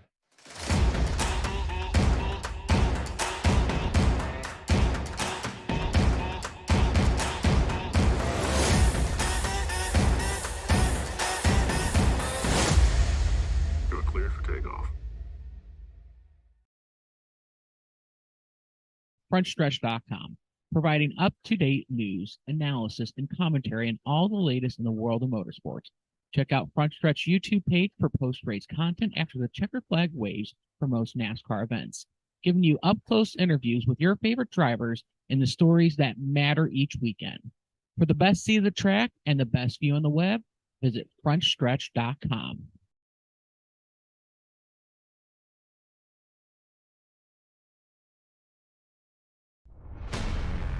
167 laps complete. We close out the Next Level Racing 250 here from Charlotte, the first race of the Gen 4 schedule on the M&R Summer Series presented by Mach 10 Digital. James Bickford runs out of fuel right at the start-finish line, but he holds on by 0.2 of a second to win over Chase Cabry. So Bickford goes 2 in a row in the Summer Series this year. Bailey Turner with a consistent run to the end. He closes out the top 3. Nick Olson strong all night long in that Grit Esports Chevrolet. He is 4th at the checkered flag. Max Kennan, a great race as well. He closes this one out in the top 5. Brandon Houck, who will be on our Front Stretch post-race show later this evening, he finishes in 6th. Corey Heim to come home in 7th after starting on pole. Ronnie Osmer in the 55. Great run for him in 8th. The same goes for Rocky Hartpence. Started 24th, ends in 9th. And rounding out your top 10, Darren Denman, the 96 of Colin Fern. Yeah, and getting back to a couple guys that had rough nights. DJ Cummins in 11th. Presley Sora in the 98, coming home 12th. Boyles in the 220, he's 13th. Connolly in 14th, and marching down through the rest of the top 20. Matt Stolnick with a great night all night long, a frustrating night. He's going to end up 16th after all his struggles throughout qualifying and all night long. And then Ray Richard rounding out the top 20 in the 57. We talked to him a little bit earlier, running in the top 10 at one point. A solid top 20 run for him. 21st goes to Francis Pelletier. He's the last driver to end on the lead lap. Mark Rabilis is the first car 1 lap down in 22nd. Landon Polinsky is 23rd at the checkered flag. Matt Alberson is 24th. 25th to the 4 car of Brett Baldeck. Joseph Gregory comes home in 26th. 4 laps down. Art Reimer is 27th, 28th to Mike Clay, 29th to Dakota Curtis, and rounding out your top 30 is the number 27 of Michael Massey, who went over on his lid. Cole Cabry left this race rather early from the lead out of turn 2. He is 31st at the end. Gary Sexton was back and forth with a battle with connectivity. He ends up 32nd. 33rd goes to Davey Hazard in the number 75. Mario Melendez, strong start early, but then gets flipped over on his lid out of this race. He is 34th, and league owner Ford Martin in the 07 comes home in 35th after being disqualified. Let's head to Victory Circle and catch up with the 29 of James Bickford. Well, James, welcome back again. Last week we talked to you. You won the race from Daytona over Dale Tanhart in a nail-biter. Tonight it's a little more convincing, but you win here from Charlotte. Talk us through, though, as you come across the line, you're sputtering on fuel. Give us that perspective. Man, that was the most insane race I've been a part of here on iRacing. I had my dad, Tom Bickford. I had my spotter, Matt Scott, and we were all trying to lock in and figure out what we needed to do. After that last run before we had to fuel save, I knew we had the speed to do it, but that caution just put it right on the edge of being able to make it or not. After doing the calculations, I just was trying to match Chase Cabry's speed behind me. Yep. He would make up, 1.2. I'd get up to 1.2, then back out to 0.8, and he kept pushing. And I was just in the green room with him, and he was talking about he didn't even know he had to save. So I was having to deal with that as well, but ended up getting the win out of it, and I was ecstatic. And that must have been stressful there, where you're saving, Chase Cabry's right on your tail. But somehow you end up getting this win. And this has to be big for you. I mean, next gen win at the Super Speedway last week at Daytona. I mean, that felt good when you joined us in the broadcast booth. Tonight, though, with a very different style of racing, is the satisfaction the same or greater based on the race we had this evening compared to last week? Hey, man, I love all my wins, but some are a little bit better than others. Tonight just happened to be one where not only did all of my team and the Charlotte Phoenix group, did we put together a good race, but at the end of the day, we did what we needed to do on strategy, and everything tied together. It just felt like a really, really good race. And I guess you did things right when you're running out of field going into the tri-oval. So it was in a quad oval. It was absolutely amazing, though. I had a ton of fun. It was a blast, and I hope all the fans enjoyed it too. I believe you're the first driver since Garrett Smithley back in season 3 to win M&R races 2 times in a row. Actually, never mind. Gabe Wood, same season though, season 3. So it's been quite a while. And James, you pick up your 3rd overall M&R win, 2 of them in the summer series. So now we get to take a week off. We go back to Super Speedway racing at Atlanta. Are you looking at 3 in a row? Are we going to try and make it a consecutive James Bickford victory for both series? Hey, my objective every race is to come in and win all of them. But yeah, I'm super looking forward to the next race at the new Atlanta Speedway back in the next gen cars, and I hope everybody tunes in again. We'll keep up putting on a great show for the fans here. But shout out again to Next Level Racing and Charlotte Phoenix for helping me out. I mentioned it last week, but I get to mention it again. Wouldn't be competitive without this Next Level Racing rig, and tune into the Coke Series races. But appreciate Tom Bickford, my spot, and my spotter Matt Scott. So appreciate it, guys. Hey, we certainly appreciate the time as always. And James, congratulations on the win from Charlotte. Next Level Racing car wins the Next Level Racing 250. Can't get better than that. Have a happy and safe July 4th weekend, and we'll see you at Atlanta in a couple of weeks. Thank you. You sir too. So James Bickford in the 29 for Charlotte Phoenix goes 2 in a row here in the M&R Summer Series presented by Mach 10 Digital. Darren Denman, you're caught up with the driver who comes home in second. That's the 39 of Chase Cabry. Chase Cabry, man, what a race. We thought you had a chance there at the very end, man. Tell us about how you were pushing the leaders there at the very end. And there's a rumor going around. You didn't even know you were close on fuel? Well, first of all, if I got to start out by apologizing to Nick Olson. Earlier in the race, I got into him, and I told him that I honestly thought it was netcode. But I went back and watched it, and I just misjudged it that bad. So my apologies goes out to him. Glad his car was okay, and I got the worst end of it. But yeah, no, towards the end, we were going, and I didn't know. Like when we were under caution, I normally I just go to neutral and shut the car off and then fire back up and like just to save fuel. And for whatever reason, I was just sitting on my phone under caution. And we go back green, I started looking down and I'm like, oh no, I'm going to be like 4 laps short. And then over the course of the run, I knew like our pace was going to slow down, less throttle time. So I would be okay. And then once 10 to go came, I kept looking down and I was like half a lap to a lap short. So I just tried to, I knew that he was saving 2 based off the way like I would just run down, like I could close the gap like 2 seconds within, or like 2/10 within one straightaway. So I knew that he was saving as well. And so yeah, I just tried to push him and kept speeding his pace up while trying to also hold mine, to try to force him to run out. And he did end up running out. It wasn't my doing, but he did run out right at the first dog stripe. The first dog leg right before the stripe, and I ended up running out at the stripe. But yeah, man, it was a great race. I know a lot of people say a lot of things about this league, but that was a huge turnaround from last week. I thought it was really fun, and I'm really happy to see the race go that well. Yeah, it went really well for you. And Darren, I heard you were coming in and out, but you're back in? I'm back in right now as it starts to downpour in Pennsylvania. So fun weather up and down the East Coast all night long. Chase, though, great race, man. Fantastic finish in the runner-up position. And we look forward to having you back here in the near future on Monday Night Racing, man. Yeah, I appreciate it. Thanks, guys. So that is Chase Cabry, driver number 39, who comes home in second. We've had the story about fuel saving to the finish. We'll bring in the driver who comes home in third. That is the number 5 of Bailey Turner. And Bailey, out of the top 3 tonight, you're the driver who started furthest back in the field, 16th at the drop of the green, 3rd place here from Charlotte. Let's first talk about fuel strategy at the end. Did you feel you were confident whether you were going to make it or not, or was it still up in the air all the way to the finish? Yeah, no, I had been saving. My like habit anytime I'm in iRacing is anytime a caution comes out, I'm shutting the car off and I'm saving fuel.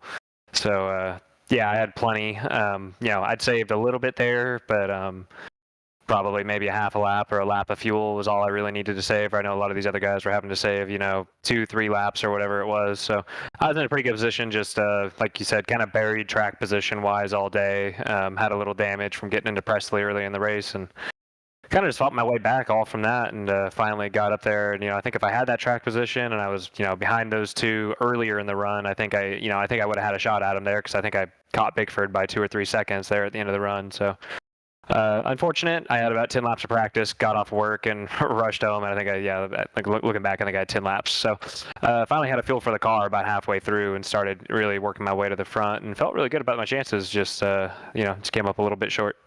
Hey, I imagine third place finish from Charlotte, 10 laps of practice before is not bad at all. I think you had it already knocked down as you kept learning throughout the race. And let's talk about this Gen 4 car and how tough it is to drive. First of all, I want to say, beautiful paint scheme, by the way. We love the colors that are on your Chevrolet this evening. But, I mean, the difference between Super Speedway Series last week and Gen 4 Series this week, what's your take on it?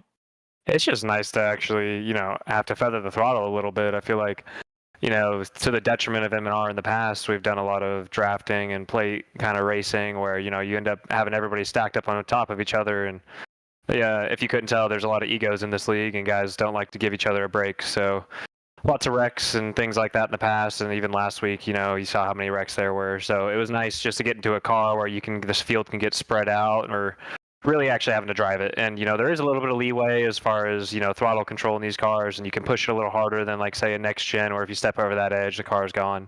This was I love the car track combo, and hopefully we can keep this car going forward in the next season of M&R. Well, a great run here tonight from Charlotte Motor Speedway. We take a week off, but we return at Atlanta Motor Speedway in the Super Speedway side of things. Are there any expectations for that and your performance moving forward throughout the summer series overall? Yeah, I'll actually be gone that week, unfortunately, so won't be able to do that one. But loving the start I had, leading all the way to the white flag into turn 2 of the last lap last week, and running top 3 this week. I think finally when I'm not getting wrecked every week in M&R, I'm putting together these runs, and if you keep putting yourself up front, the win's got to come at some point. So. Looking forward to it. Real fun racing with guys like Chase and Presley and, Bickford and all these guys up front. A lot of speed up front. You got to learn a little bit racing with these guys where they, have that little extra bit. And it definitely helps in the long run. Knocking on the door, no doubt, for a first ever M&R win. Bailey, on behalf of our entire crew at Podium Esports, congratulations on the podium finish here from Charlotte Motor Speedway. We know you're not going to be a part of the race on July 10th, but we wish you a safe and happy 4th of July weekend, and hopefully we'll see you soon in the M&R Summer Series. Appreciate it. Thanks, guys. So Bailey Turner in the 5 car comes home inside the top 3 here from Concord, North Carolina. Darren, let's wrap things up before we send it over to the front stretch post-race show with Michael Massey and Brandon Houff. Severe stark in contrast between last week at Daytona, tonight from Charlotte. And you were harping on it. We saw strategy, chaos, battles for position, and then that fuel strategy run to the end. But James Bickford, despite the style of racing, 2 in a row, unbelievable. Yeah, incredible racing all night long, and it really was an incredible race across the board. We really saw it all. We saw the strategy. We saw the fuel mileage at the end that we weren't really even tracking on. Some incredible crashes, just realistic racing throughout the night.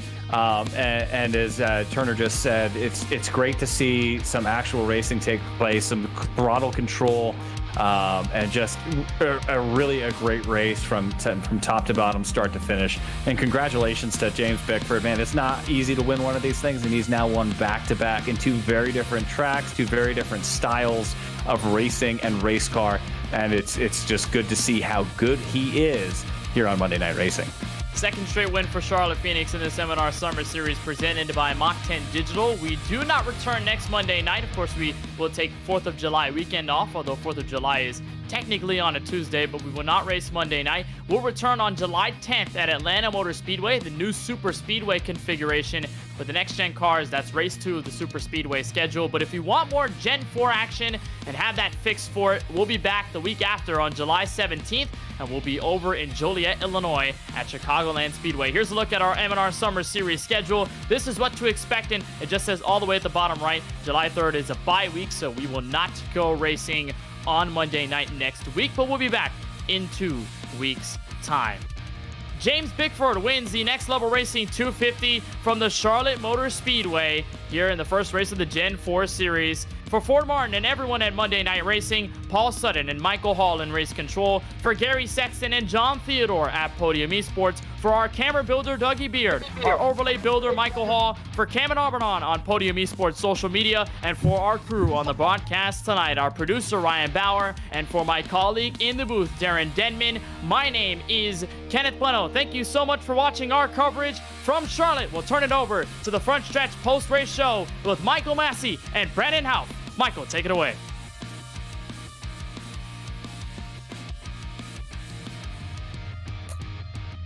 Mike, I think we might have lost him. He's a little frozen.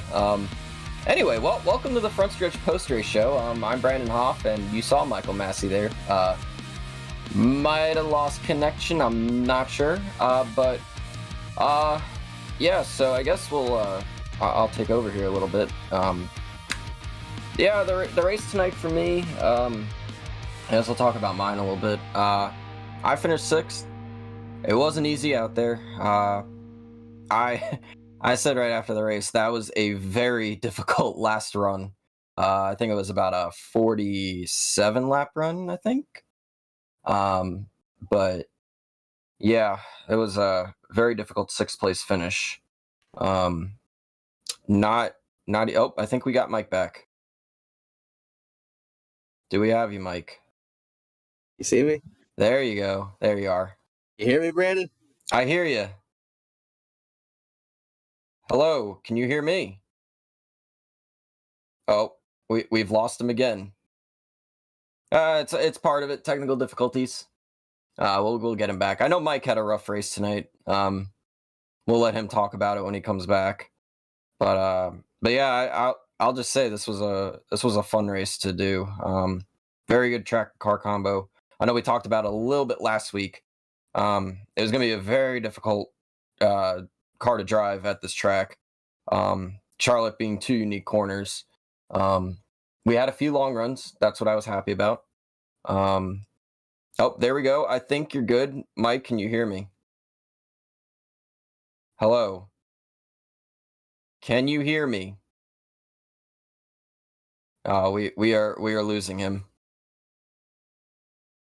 I think no, we lost him. Unfortunately, Mike is having a few technical difficulties right now, but I was gonna ask him what his perspective was, because I started 18th and kind of drove to the front. He, I know, had a little trouble in qualifying, and we wanted to talk about the single car qualifying that we had tonight, which was really cool in my opinion, but I wanted to get his opinion on it. I know he had a little bit of trouble. I did myself, but overall, it was a really cool procedure we had. And I know, at least for me, I hope we see more of it in the future. But if we can ever get Mike here, I'd like to ask him about it. We do have a few guests lined up tonight, though. I know we're going to have Ronnie Osmer on. I believe he finished 8th. And then we are going to have Nick Olson, who got a solid top 5. So I know both of them should be happy with their race. So, yeah. But yeah, it was a fun race out there tonight. Yeah.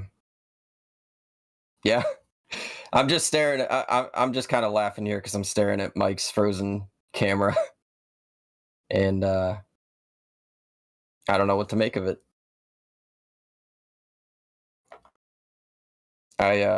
Maybe we can get a guest in here and I can interview them while Mike gets his camera figured out.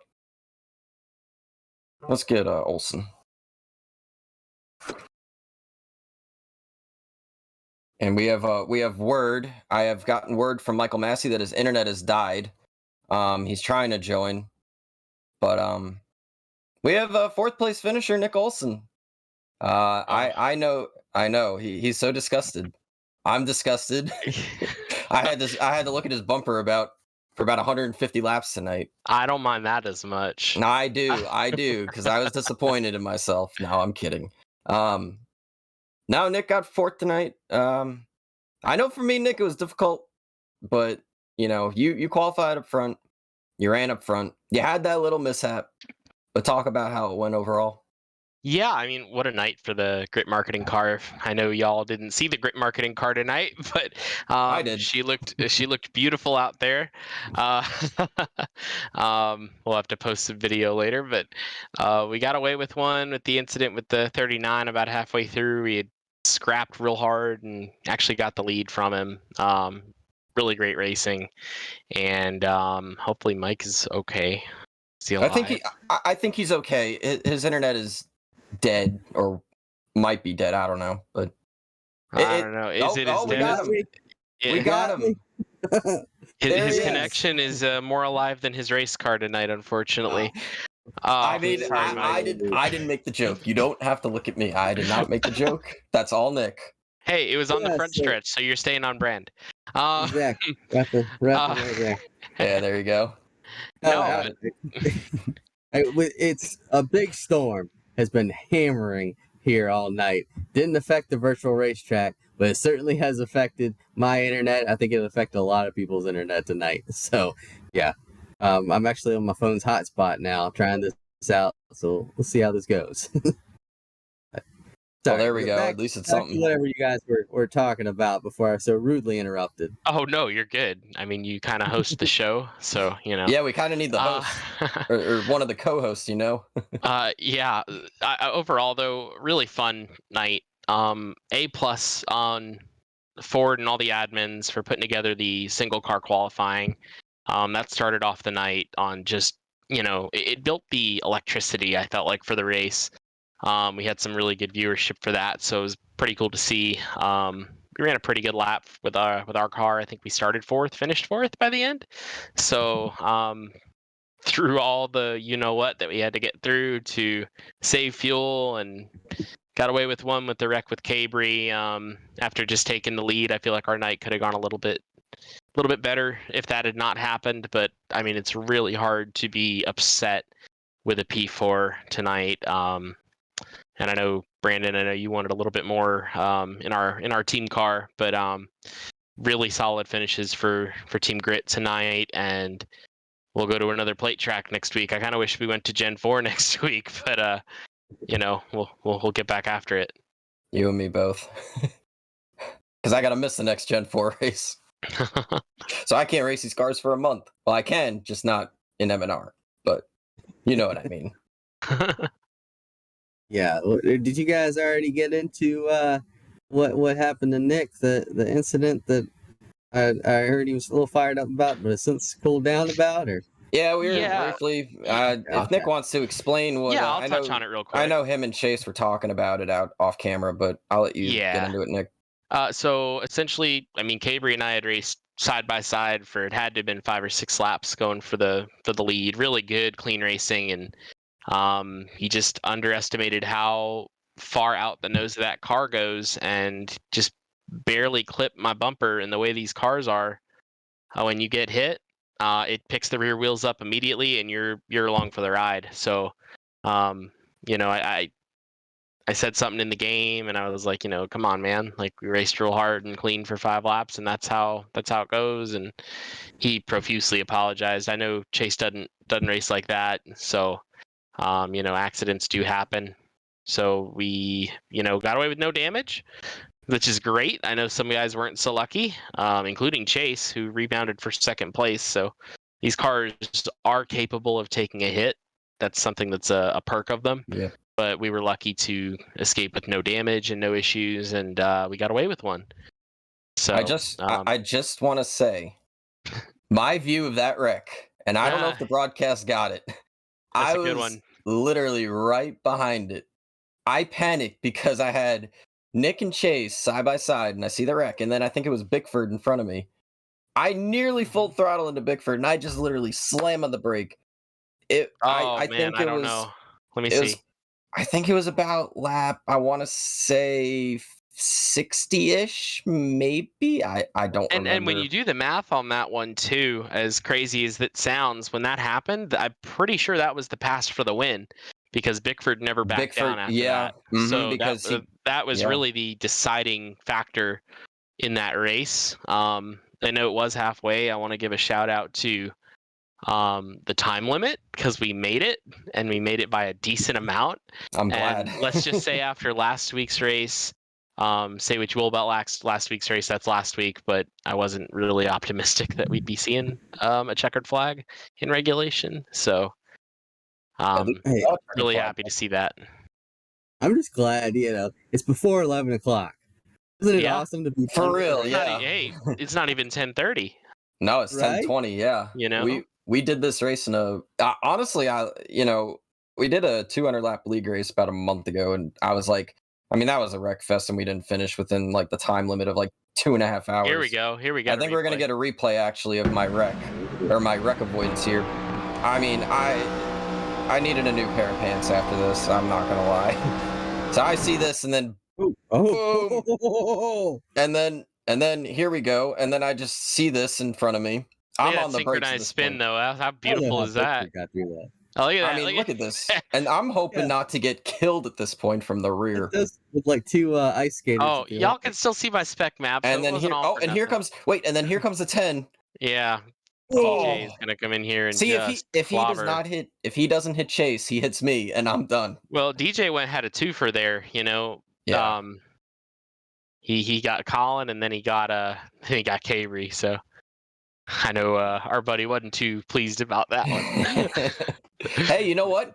In a way, I know Colin's strategy was save fuel, hope everybody else ran out in front of him. So it kind of set up his strategy to the end, because he didn't get back up front after that. Yeah, I know for sure. He was just trying to hope that everybody ran out. I know he was about 2 or 3 laps to the good compared to us, but well, it shows how important qualifying is going to be. It shows how important. I mean, Brandon, you're an exception because you drove right up through there after an iffy qualifying lap. Good save at least.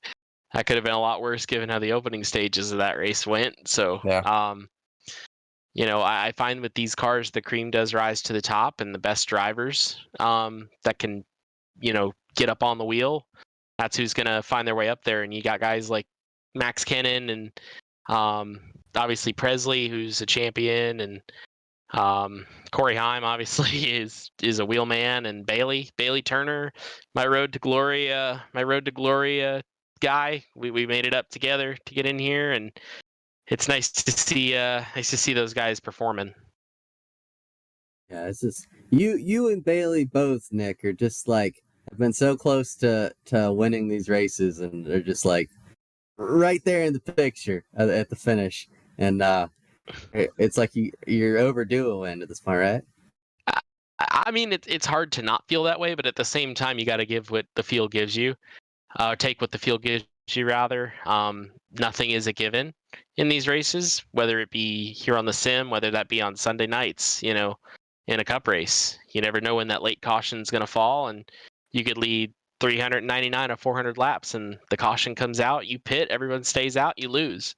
So you really don't know how it's going to go. We've been lucky to get, I want to say, 4 runner-up finishes in my Monday Night Racing career on the last 2 seasons. So it's tough to not say, let's get one. Like, we're there.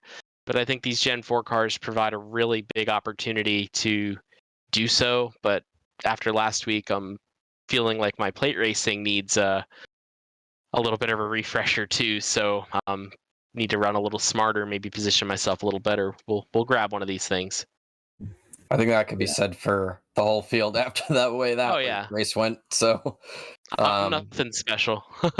No, we all were a mess last week, let's face it. But now we get a week off. We got the holiday coming up, so we get a little bit of a refresh, and then we come back with another super speedway race, and then the next Gen 4 race I believe is Chicago or Vegas. I forgot which one. I believe we go to Vegas or Chicago. Yeah, it sounds like one of those. It's Chicago. Okay. So not quite similar to Charlotte, but another 1.5 miles. You got to be California on that schedule too. I mean, that's going to be. The inception of these cars. That's where. I mean, if we could just run through it, Atlanta is going to be killer. I think that track races more like 1.5 miles than people realize. Yeah. You can run in a pack for about 10 or 15 laps, but after that, I mean, the tires will start to wear. But it's hard to not feel excited about. I mean, even Talladega, you can really get after it. Old Daytona is going to be fantastic with these next-gen cars. Homestead obviously speaks for itself. California speaks for itself. Chicago speaks for itself. Yep. I mean, they really did pick the right tracks. I know with the plate tracks, you didn't have much of a choice, but we picked the right places. Yeah, that's for sure.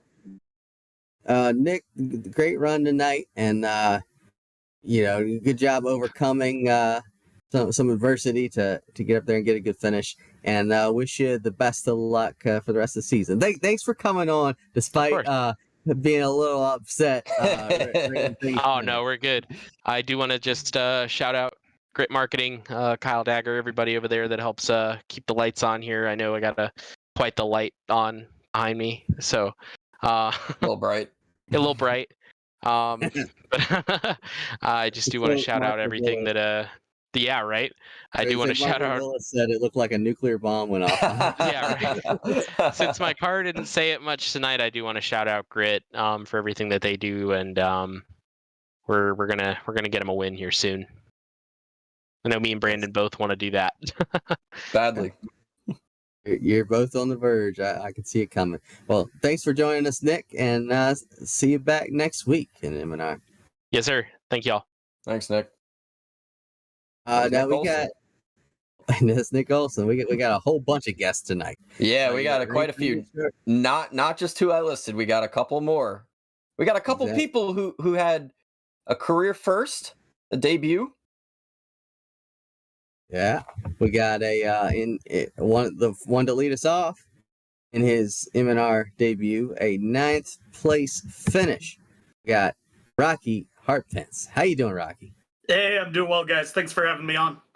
Yeah, no problem. Thanks for coming on. First off, tell us about your race. How did you end up getting the top 10 out there? I was actually pretty surprised about it. I know you guys host a pretty stout field and stuff, so I didn't know exactly how I would kind of line up. I think practice-wise, I put down maybe like 14th, 15th fastest lap or something like that, and then I biffed my Q lap. It was horrible. I don't even want to talk about that. So starting from the back and working my way forward. I mean, honestly, I was just kind of saving my stuff as much as possible during the whole race. And I kind of got into a couple incidents early on. Just kind of people running a little over their head early. So I had 8X early on, so I was just kind of saving my stuff. Kind of worked my way up. Couple accidents, just kind of held my pace and just tried to race with people as clean as possible. And next thing I know, I was running about 5th or 6th. Then late in the race, I was after the pit stops, the green flag stops, had an incident with a lap car and a car I was passing.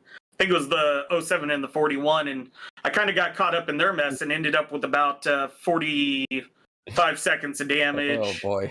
Yeah, that was especially after having I felt like I hit the strategy perfect on that long run. And then I'll give you a little tip real quick. If you see the 07 and the 41 get away. Get out of the way. Okay. Yeah, well the thing is me and the 41 had similar speed, and I just kind of rode behind him, and yeah, every time those two got around, I was just like, oh man, I don't want to get. I mean, I think one of my early incidents, those two got into each other, and it's just like, okay, all right, that's how tonight's gonna go. But ended up working out. I'll take the top 10. That was a stout field. So yeah, I'm super happy with it. Now, I know I was told in my ear that you were one of the guys that topped off there at the end, or you were better on fuel than some of the guys in front of you. Was that true? You were kind of like 2 or 3 to the good compared to us who were saving up front? So I made sure that at the end, I had damage to fix, so I pitted on that final pit stop. I made sure to get full fuel, everything like that. I had to finish my repairs and stuff. So I don't know where I had a save at the end because I was clutching it, and it actually killed my tires. That's how I ended up losing the 8th position right there on the last lap. Like me and I think Ronnie Osmer, who you have I think coming up, he got me at the line. We were literally came side by side right at the line, and he got me there. So yeah, I did have to save a little bit. I probably saved more than I needed to. I think I had an extra lap there at the end. So yeah, it just kind of worked out. I saw Presley just kind of plummet, and I was like, oh, what's going on there? And I know he's super fast. I've raced with him for years. And I was like, oh, that's odd. And so I looked at my fuel, and I was like, okay, that's not good. And then, yeah, I clutched it a few times, couple laps, and then I saw people starting to gain on me, and I was like, yeah, I need to go. It's go time. So, I ate up the right front at that point, and just really had nothing to block to keep the 8th position. But top 10, that's better than what I kind of figured for tonight. So I was really happy with it. Yeah, for sure. A solid debut. Now, Rocky, tell us your background a little bit. What led to you joining M&R? You said you've been racing for a few years, I guess. How long have you been? Oh yeah. So I got into iRacing just before COVID. I think it was 2019. I don't know exactly, but I know it was before the COVID uptick. But yeah, I mean, kind of ran my own league for a while. That's how I met Presley in his earlier days too. Me and him, he ran my league quite a bit before he went on to bigger and better things. That's when he was 5 years old, right? Yeah, basically, like his voice changed. Pre-adolescent. Like I hadn't talked to him for like a couple years, and then I heard him. I was like, oh, okay. So that was pretty funny. But yeah, so yeah, I did my own league. I ran a lot of official. It took me a long time to kind of figure it out and get up to speed and stuff. But I've had a lot of fun here lately.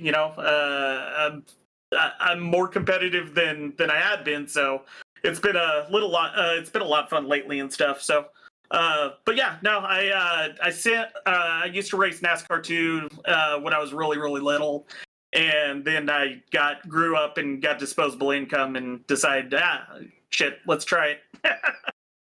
That's how we all are. Yeah.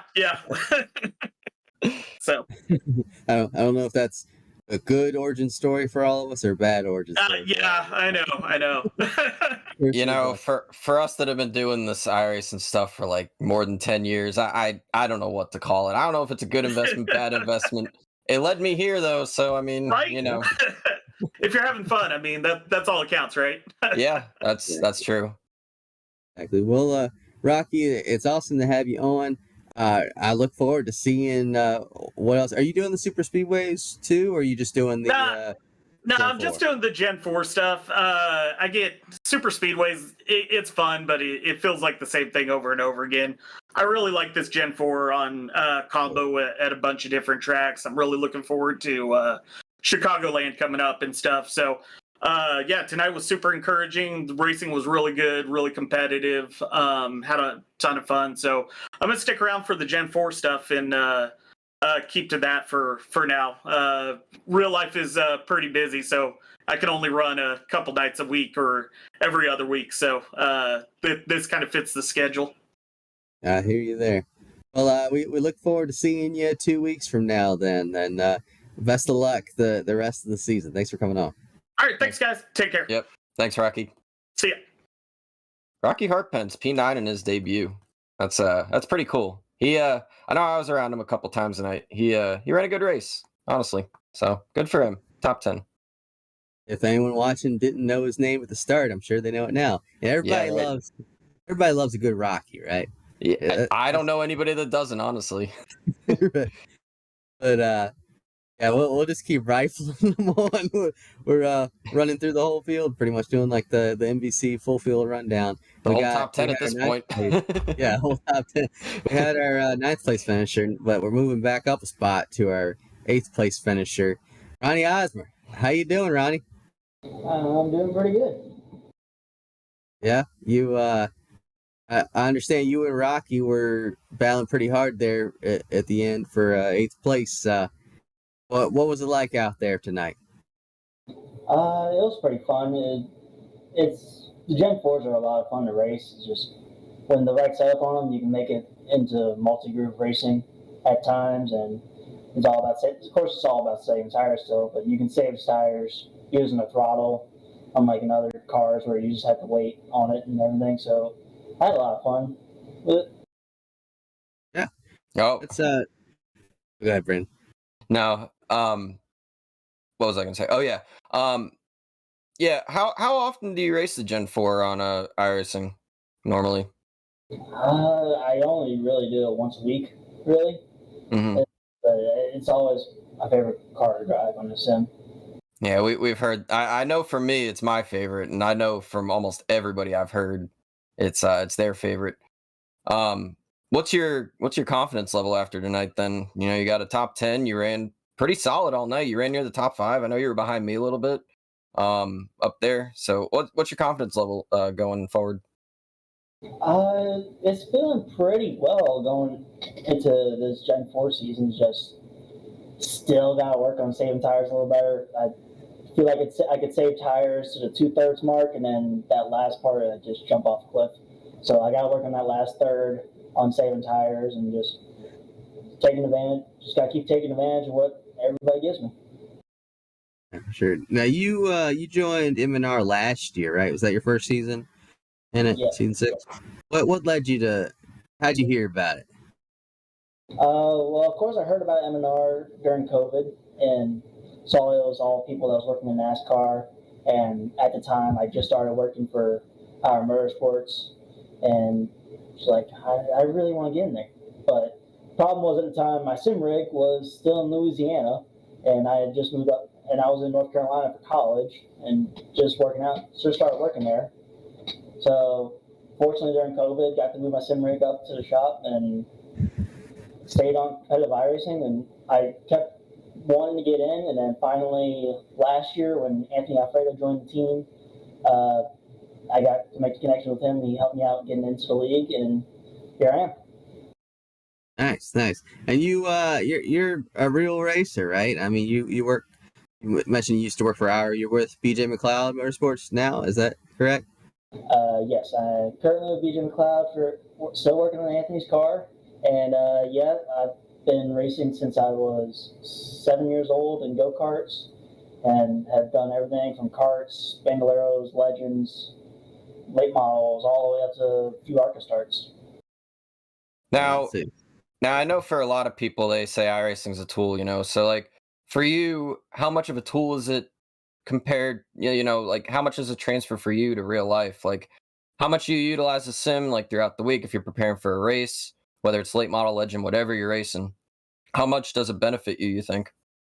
It helps pretty good bit to learning the tracks and stuff. Is the whole reason I got iRacing in the first place back in 2011 was I was about to go legend car racing the very next year, and so we got the rig. I started practicing with the Legends car on iRacing, and I've been using it as a tool ever since. It's cool. Yeah, definitely a great resource for sure. Well, Ronnie, it's great having you on, and good run tonight. I think you really turned some heads out there with your performance, and look forward to racing against you the rest of the season. Yeah, thank you for having me on, and look forward to the rest of the year. Yep. Thanks, Ronnie. Good run tonight. Ronnie Asmer.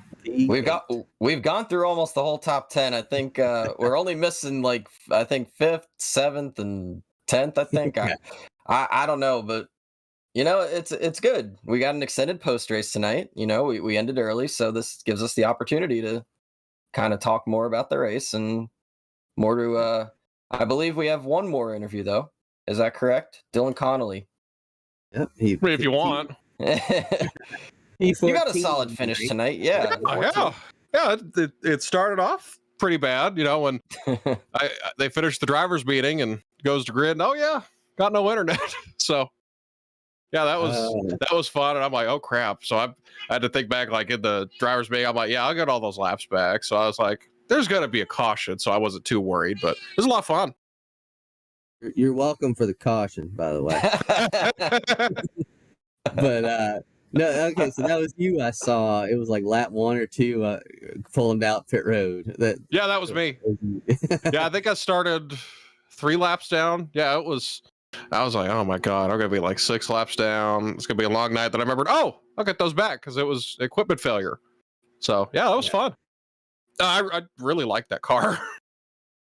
Yeah. What was your like, I guess, confidence level going into tonight? Because it was your first M&R race, in the Gen 4. Well, all our first races in M&R for the Gen 4. But with the field that we have here, what was your confidence like?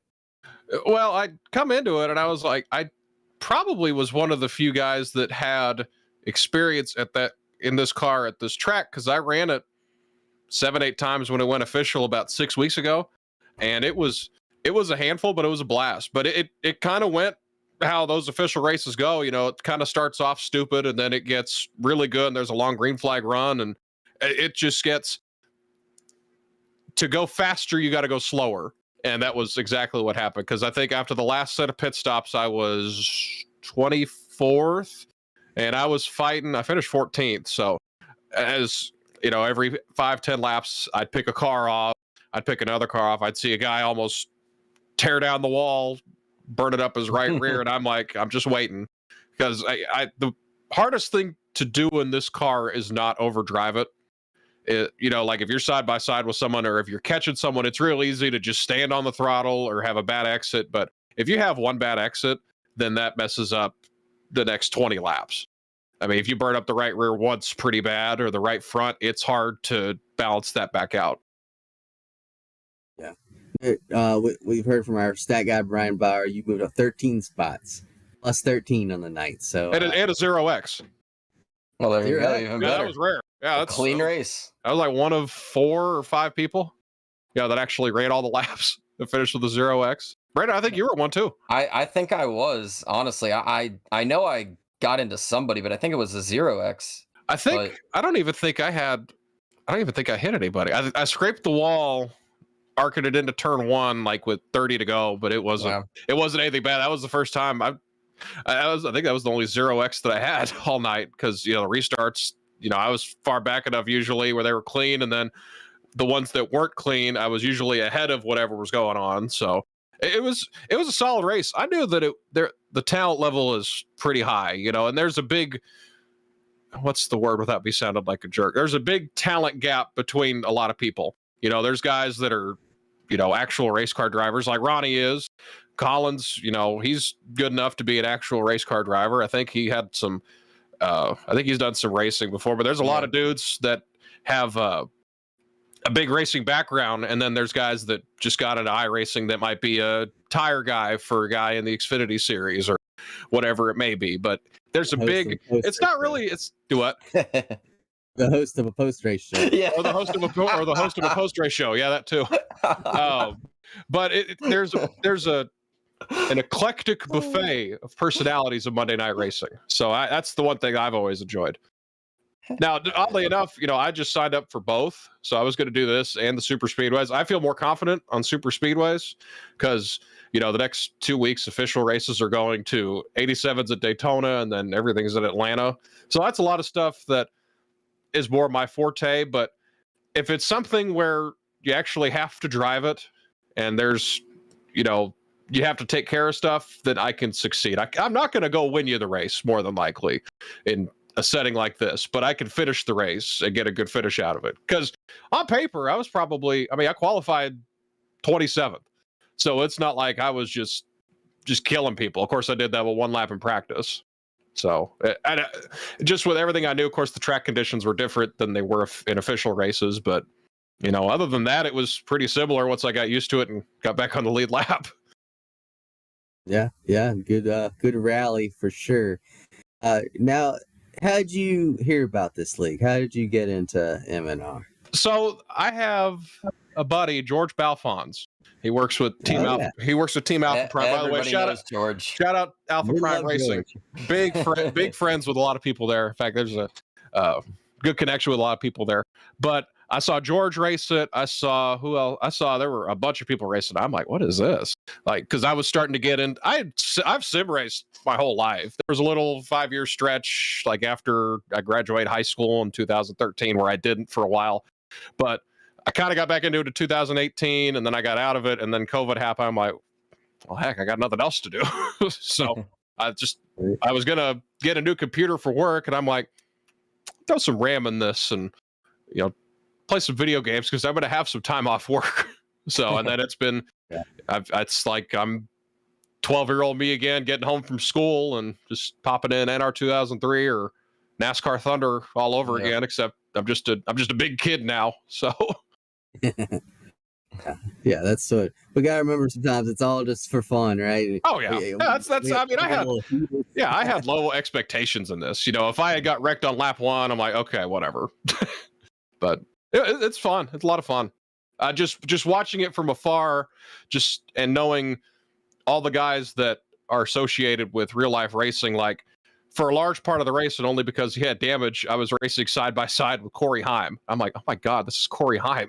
Like, this dude's in the Truck Series winning races, and I'm like, I had to look over, and I think we were 10 or 15 laps away from pitting under green, and I'm like, is that Corey Heim? So I pressed my F3. I'm like, oh my god, I've been racing Corey Heim, and it's just like he must have some damage. So I messaged him because he had damage on the right side from that big wreck, but I couldn't see. His left side was all clean, so that's the only part I saw.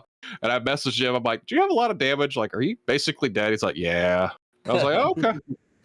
But there's a lot of good people that race in this, and I was like, if I ever get the chance to race in that, I'm gonna take it. So I saw that they were doing the summer series, and I'm like, yeah, let's go for it. Why not? I always like to be tested. Like there's a lot of leagues where I'm that guy that'll like 50% of them where I'm that guy. People are like, oh my god, what is this guy doing? Like he's slow and in the way.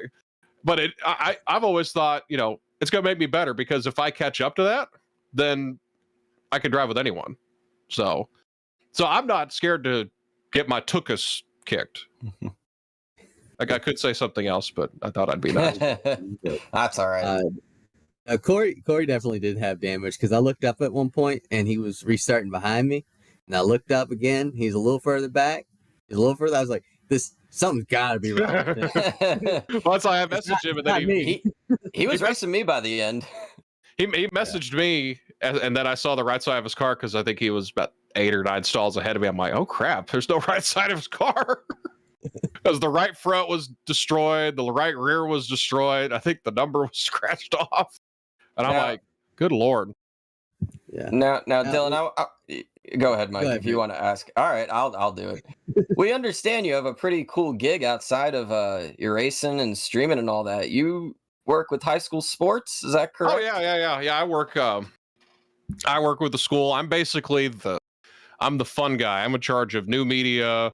I'm an announcer with a bunch of different sports at the school I graduated from. I went to college in the same town, and I'm happy to work for him. But if you hear this suave announcer voice, that's not by accident. I've been thankful. I've pretty much worked 3 jobs in my life, and they've never felt like work. The other 2 were working at a radio station, and that doesn't feel like work. So, because it's something I enjoy, and this certainly doesn't feel like work. So the other thing with this is I also have free time until like mid-August. So I'm kind of on about an 80-day weekend, which is fun in my line of work. But yeah, I do that. I also stream twitch.tv/decon. Stream every night now, pretty much. I streamed my point of view tonight. Of course, there wasn't much to watch till about 50 to go, and someone got my chat that's a regular. He's like, are you gonna pass anybody? And I was like, dude, I'm trying. Like, trust me, I'm gonna start passing people. And then 20 laps later, I gained like 6 spots. He's like, okay, you're right. Yeah, got a tough crowd, huh? Tough crowd. Oh yeah, well, that's the thing is, I'm never gonna get on here now. The only tracks that I think I always have a shot at are super speedways and short tracks. 1.5 miles, depends on the 1.5 miles. Really good at Las Vegas, Chicagoland, which is on the schedule coming up.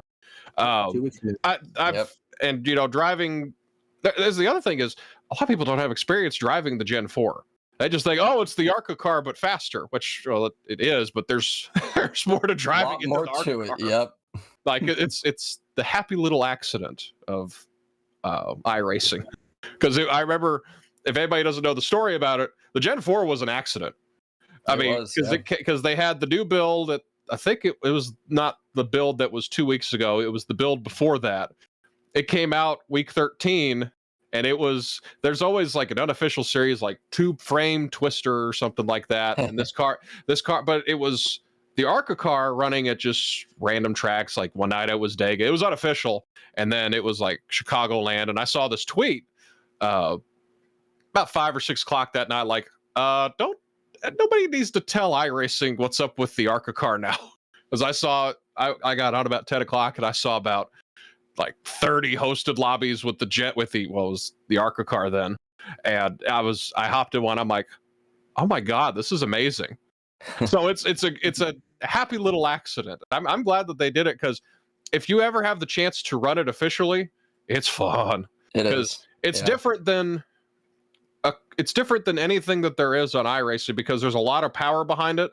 But as you go, it's almost like you have no grip, and then you have a lot of grip, and then you just kind of ride that fine line of having grip and not having grip. But it also helps if you don't have grip, because it'll make you faster. But you don't want to have no grip for too long, because then you'll have no grip for the rest of your run. A lot of grip involved. Yeah. The one thing that I do wish is that these would go to a road course more. I don't think there was a road course on the schedule, but I think there is officially. But I know the summer series isn't going there, because I think it's Auto Club, Chicagoland, and what was the other track that we're going to? Homestead. Yeah, that was the first track that they went to, and the fun line is up against the wall, but it's not like the fastest line, but it's the fun line, because it's you're gonna be fine up there. But it's if you were picking 4 tracks, that's like the first 4. They're all in the top 5. The other one I might have thought would be like a Kansas, even a Nashville. Even I had a lot of fun with these at Dover. So it's just, when you add horsepower, it's a lot of fun. Now plate track, it's the same as the ARCA car. Now I did find out you could kind of bump draft in those, but I wouldn't try it. But it's an ARCA car gets dicey sometimes. ARCA gets stupid anyway. I mean, most races officially could get stupid after a while. Now there's more often than not lately they've been really good. Like I think I ran 5 races at Nashville. That's my cat, my co-host, hopping in here behind me. Will you shut up? There's like there's about, I can't remember what I was going to say. We were talking about super speedways. There's, everyone just thinks that the super speedway series is a different animal. I knew that the field was going to be smaller tonight, just because there's a lot of people that would shy away from a challenge like that. But there were, 25, if you count me, 25 of the 34 raced last week. Well, I didn't race last week, but I plan on racing every week. But there's people that'll just specialize in the super speedway series, and there's some that'll just stay in the Gen 4. And then there's a big conglomerate of people that'll just do both. And I think that's a fun combination, because the next gen can get fun since they've changed up the draft package. I think 2 builds ago, because it used to be just you're all running the bottom line. You'd have to have 2 people link up perfectly to try to pass anybody. But now at multiple lanes, the top works well, the bottom works well, the middle works well. It just shifts from run to run. Yeah, if we could just get the next gen to do that at super speedways in real life, we'd have something. But, we would have something. Well, the other thing is, when we crash, we don't have to worry about getting hurt. I think it can do that. I think it's just, the back of their mind, they're like, yeah, we don't want to miss 4 or 5 weeks with a head injury, or, get hurt if something happens. So I think that's what happened. I can't remember which super speedway race it was. They were like, yeah, we don't want to. I think it was Talladega in the fall. And they were like, yeah, we don't want to, because it was a straight parking lot where like the top 5 was Austin Dillon, and then 4 cars that usually run outside the top 30. It was like, Yeah, it was like BJ McLeod right, finished yep. like 5th. Mm-hmm. It was BJ Daytona, McLeod yeah. finished 5th. I can't remember. Cody who else. Ware got a top Yeah, 5. Cody Ware got a top 5. I mean, hell, it was whoever was behind him. I think it was who was in the 15. I think it was JJ Yaley. It was Cindric, Yeah, Yaley, Cindric. and Cindric had damage. Castle. So it was like, Castle. It was yeah, Landon Landon. Castle was up there. Yep. So it was like, this is going to be a meme, but I'm here for it. And then Dega, I think they had one wreck. Or Yeah, one wreck, I yeah. mean, that was other than if you don't count the stage cautions, but. For sure. Well, it's great having you on, Dylan, and we look forward to having you on more, seeing you race more, and you building off of this strong debut tonight. I appreciate it, Kai. Thanks to people real quick. Yeah. Thank y'all. Everybody wants. Yeah, go ahead. I got the floor. All right. Alpha Prime Racing, shout out to those guys. Tommy Joe Martins, David Schildhouse, George Balfons. Every time I go to a race, I'm always around them. You know, I'm not paid by them or anything. I've made a great bond with them every time I've gone, and they've just exponentially grown their program. And the other thing is, if they didn't have bad luck, they'd have no luck, and that's going to turn around here some point. When you do things right and you have good people around you, stuff's going to turn around eventually. It's not going to be just straight cloudy days. I mean, they were rattling off top 20s and even top 10s late, but last year. But now they had the third car. I mean, it's like anything new. They're gonna keep growing, but that's fun to watch. Gavin Newton painted my car. It's a beautiful looking car. It didn't have a scratch on it. He's a guy that he paints cars in the Arca Menard series. He's got Brayton Laster, John Garrett. He's got 2 other guys that he paints cars for regularly. I think he's had an Xfinity paint. He's a talented artist. Yeah, there it is right there. That's a good looking scheme. Yeah, I can agree. Cole Baker works at iRacing. He gives me good screenshots. I'll text him like, "Hey, can you give me a screen?" He's like, "Oh yeah, sure. Let me just get home from work at iRacing." That's a cool job, by the way. If you ever get a chance to work at iRacing, Coney Setup Shop. Jeff's awesome. Jeff does a lot of great things for the sim racing community, and of course Ford and everyone for letting me come in and race. Feels like I've been racing here for months, and I've been in here for 3 hours, and appreciate you guys putting on this post-race show. This is great. I mean, you can't ask for much more. Podium Esports, always a bang-up job, second to none. I mean, it's them, the actual iRacing people, and even the guys over at FTF who have races. It seems like every night. So there's a lot of good people out there in sim racing, and I think I hate to say too much competition, when instead we just need to appreciate all the greatness that is out there. Absolutely. Yeah. Well, that's Dylan Connolly, everyone. Thanks again for coming on, and see you next week. You bet. Appreciate it, guys. Yep. Thanks, Dylan. Yeah. That was Dylan Connolly. He's a fun guy. I've known Dylan for a while. I used to race NR 2003 with him back when I first started sim racing back in like 2011 or something, or 2010. So, you know, he's been around for a while, and he's a good guy. He's fun. Obviously, he has a lot of knowledge on a lot of things. He's gonna be fun. He's gonna be fun to watch this season. I know that. Yeah, for sure. Now, Brandon, what we'll go to next is, since we didn't get a chance to talk about our races at the start because somebody in here was having issues. Somebody, yeah. I imagine you already educated everyone on how your race went. Yeah, I guess you could say that. Was there anything else you wanted to say about your race that I tell you about my disaster? I mean, all I'm gonna say is I wish I had more. I wish I didn't have to save fuel that last run, because I think I had something for James, at least on the short run, the first 25, 30 laps. There's my beautiful scheme. Thank you, Luke Strayer. Yep. Thank you, Luke Strayer, for painting that and Grip Marketing. And I got a front stretch logo there on the wheel well, of course. So, yeah, I wish I had more. I was running second there for a while after that Nick and Chase wreck. I think my pit strategy was a little off. We had that one caution that kind of jumbled everybody back up. I was catching Chase and Max, and then that caution came out. I would have been third, maybe even second if I caught Nick. And then that just kind of killed my track position, and I had to save fuel. And then it led to a 6th place finish. So, you know, all in all, I can't complain, you know. But we will get to your race now, Mike. How did your race go? Oh, man. Here we go. Well, got it already. we were running what, like 20? It was for like 20th, something like that. Me and Ford Martin.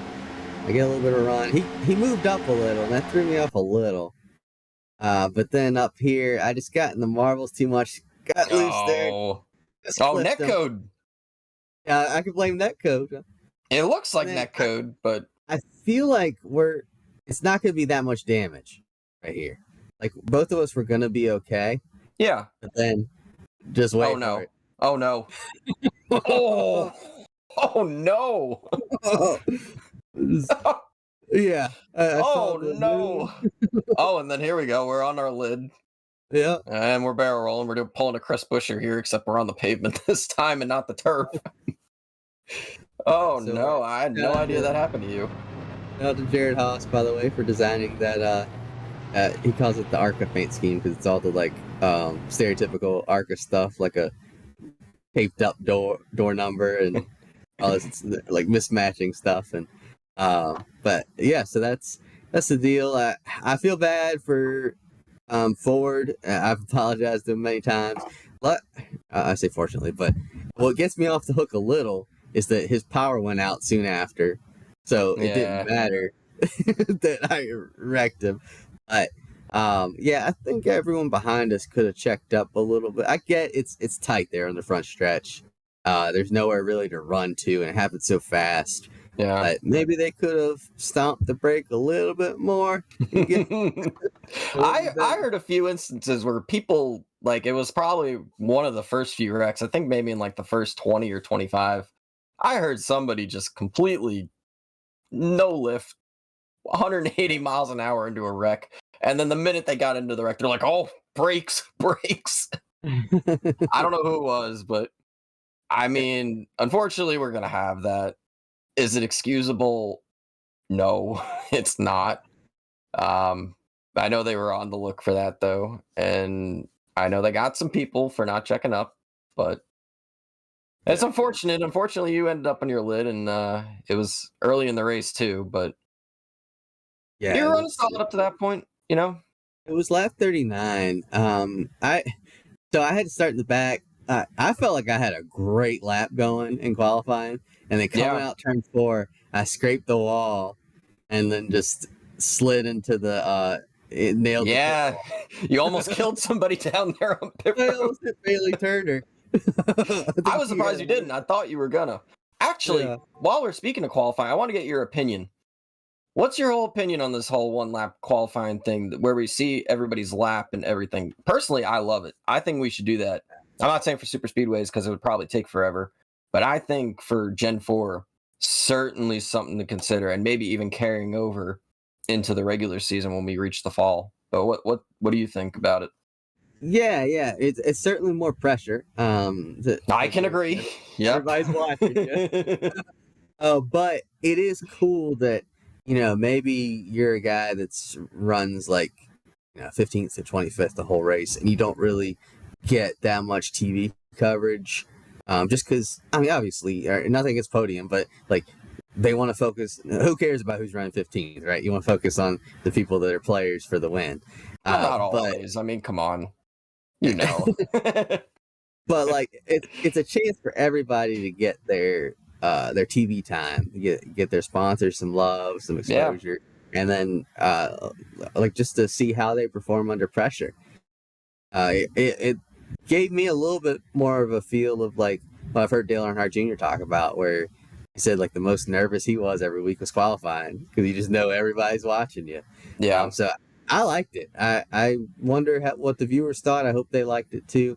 But I certainly hope it's maybe not for super speedways because I feel like it's kind of boring on super speedways. Yeah. But I'd love to see it for the rest of the Gen 4 races. Oh, for sure. I know for me, I was quickest in practice, and I said to myself, I was talking to Nick, I was talking to Colin throughout the race or qualifying, and I'm like, so how's the track? And they're like, oh, it's a little bit grippy. And I'm like, okay, so more than practice? Yeah.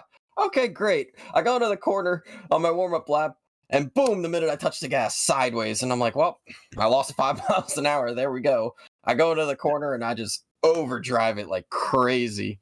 And I lost like 3 or 4 tenths before I even like had a shot to like even think about the pole. And I go into turn 3 and I'm like, you know what? I'm just gonna not wreck it. And I almost wreck it out of 4. And I'm just like, well, this is the worst effort I've ever put in. I still qualified 18th, but I knew it was qualifying. I do like it though. I know the pressure might be more, and I know it might be a little nerve-wracking. And thank God everybody was locked in. I will say that, because if we had go or go home qualifying, and I knew I had to put down a certain lap, I know for me in the past, because I used to be in the Coke Series and all that. In the past, when that was the most nervous I've ever been sim racing, trying to qualify for one of those races when I was go or go home. I'm not going to say I felt that same pressure tonight because I knew I was locked in, but I could tell you, if we have that going forward or in the regular season, like in the fall, I will probably feel it. Maybe not as much, but I feel like it's there. It's not easy when the whole world is watching you or whoever's watching you. Not at all. I was in the Discord channel with Chase Gabriel tonight, and when you did your lap, he said, "Man, Brandon's doing everything but hold the straight line." He was right. He was right. I literally went into the corner, and I knew as soon as I touched the gas, I'm just like, it's over. I'm like, I'm just gonna try not to wreck at this point. I choked it. I mean, I ran a 10th faster than the field in practice, and I felt a little confident, but. I thought you were gonna smoke everybody tonight after seeing that. I was like, oh man. I thought I thought I had a great shot. I got into the race and I drove up to the top 5 pretty quick. And then Bickford started pulling away on that long run, and I'm just like, well, now I got to do something, because I knew James was going to be tough to beat. And turns out he led like the last 100 laps. So he ran a great race. He did. You ran a great race too. It was. I appreciate that. I tried. I thought it was good. Would have liked more, but hey, I'll take a 6th, Sure. Yeah. You're just slowly working your way up, Yeah, got 8th last week in Super Speedway, now 6th. Maybe a 4th. 4th. 4th is coming. I don't know. We'll see. Yeah. Well, let's take a look at what we do have next week. We're back the Super Speedways. Yeah. Right. I believe it's Atlanta. Yeah, we got Atlanta Motor Speedway, which is now Super Speedway-ish track. So tune in for that, everyone. Brandon, what do you think about that Atlanta track now that it's been converted into track style racing? So, if we're gonna base this off what it's like on the sim, I have to say it's entertaining quite a bit. I've raced a few next gen races there. Mostly next gen. I ran a truck race there officially. I think I ran an Xfinity race there, but the next gen mostly is what I focused on when I was running that. It's interesting. Tire wear does come into play. I know for the first about 15 laps, that bottom line can kind of hold their own as long as you have help down there. Eventually, the top line will take over. But with the tire wear, I know how iRacing is. The top will wear your tires out more. So it's very tricky, because the outside is where you might want to be. But then you got to weigh it out where, hey, I might need to move to the bottom to save some tire. Maybe go back to the top after about 25, 30 laps, And then, it's kind of working the lanes if you can. Kind of like a typical super speedway. But I personally like it on iRacing. Real life, it's okay. I mean, I know, everybody loves Atlanta. Everybody loves the old Atlanta. I was one of them. I'm sure you were one of them. Everybody does. But, I mean, it is what it is now, but, it eventually can get back. I know everybody's kind of said that, but, as for iRacing right now, we got the next gen. It's going to be interesting. I don't know how many people have actually done next gen at New Atlanta. Has M&R raced at the New Atlanta yet? I don't recall. I want to say we did. I don't remember. All the races run together. I know, like, right? Yeah. Last season. Let's just roll with that. We had one last season. We'll roll with it because, I don't know, but it's going to be entertaining. I will say that. It's going to be very entertaining. Yeah, for sure. Oh, yeah. It'll be pack racing. Everybody will have a shot to get in there. By the way, can you hear this thunder? And I just saw in my image there's lightning behind me. I was gonna say I was looking at your window and I thought I saw lightning. If it wasn't a UFO landing or something, there was a flash of something there. So But it's just yeah, a miracle I've made it through this show. yeah, we've been at this for about 45 minutes or something, and we had the little technical difficulty, but we rebounded. We had all our guests. We had a smooth show. We were able to talk about everything. And this is what happens when we don't have 2.5-hour races like last week. Hopefully Atlanta won't go that way because, we're back to super speedway. But, hopefully everybody cleaned up their act. They learned from their mistakes at Daytona. No fast affairs. No fast affairs. Yeah. Hope it'll make everybody race smarter. Hopefully. Okay. I know for me it will. I'm not going to be as fearless. I know that. I'm just gonna ride. Actually, I won't. I might not be racing next week. I'll be in Chicago for the race. Flying back Monday, so it's all just a matter of. We're off next week. Oh yeah, for the 4th of July. We're back in 2 weeks.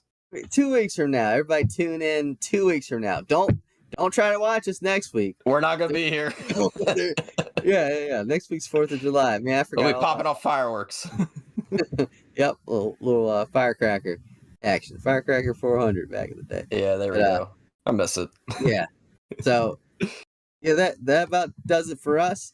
Everybody go have a wonderful 4th of July and watch yourselves some NASCAR on the street course this weekend. And yeah. So you watch some history, whether it's good or not or bad. And whatever it is, it's history.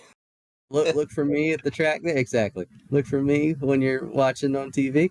And maybe I'll pop up somewhere in the crowd or something. Dive into the fountain. You'll get on TV. That Parker was at yesterday. And then I'll get in jail. Well, let's not have that happen. I mean, Parker said if he wins, he's going to go in the fountain. So yeah, that could be a new tradition right there. Could be. But yeah, 2 weeks from now, Atlanta Super Speedways. Hope you guys will tune in. For Brandon Hoff, I've been Michael Massey. Thanks for joining us.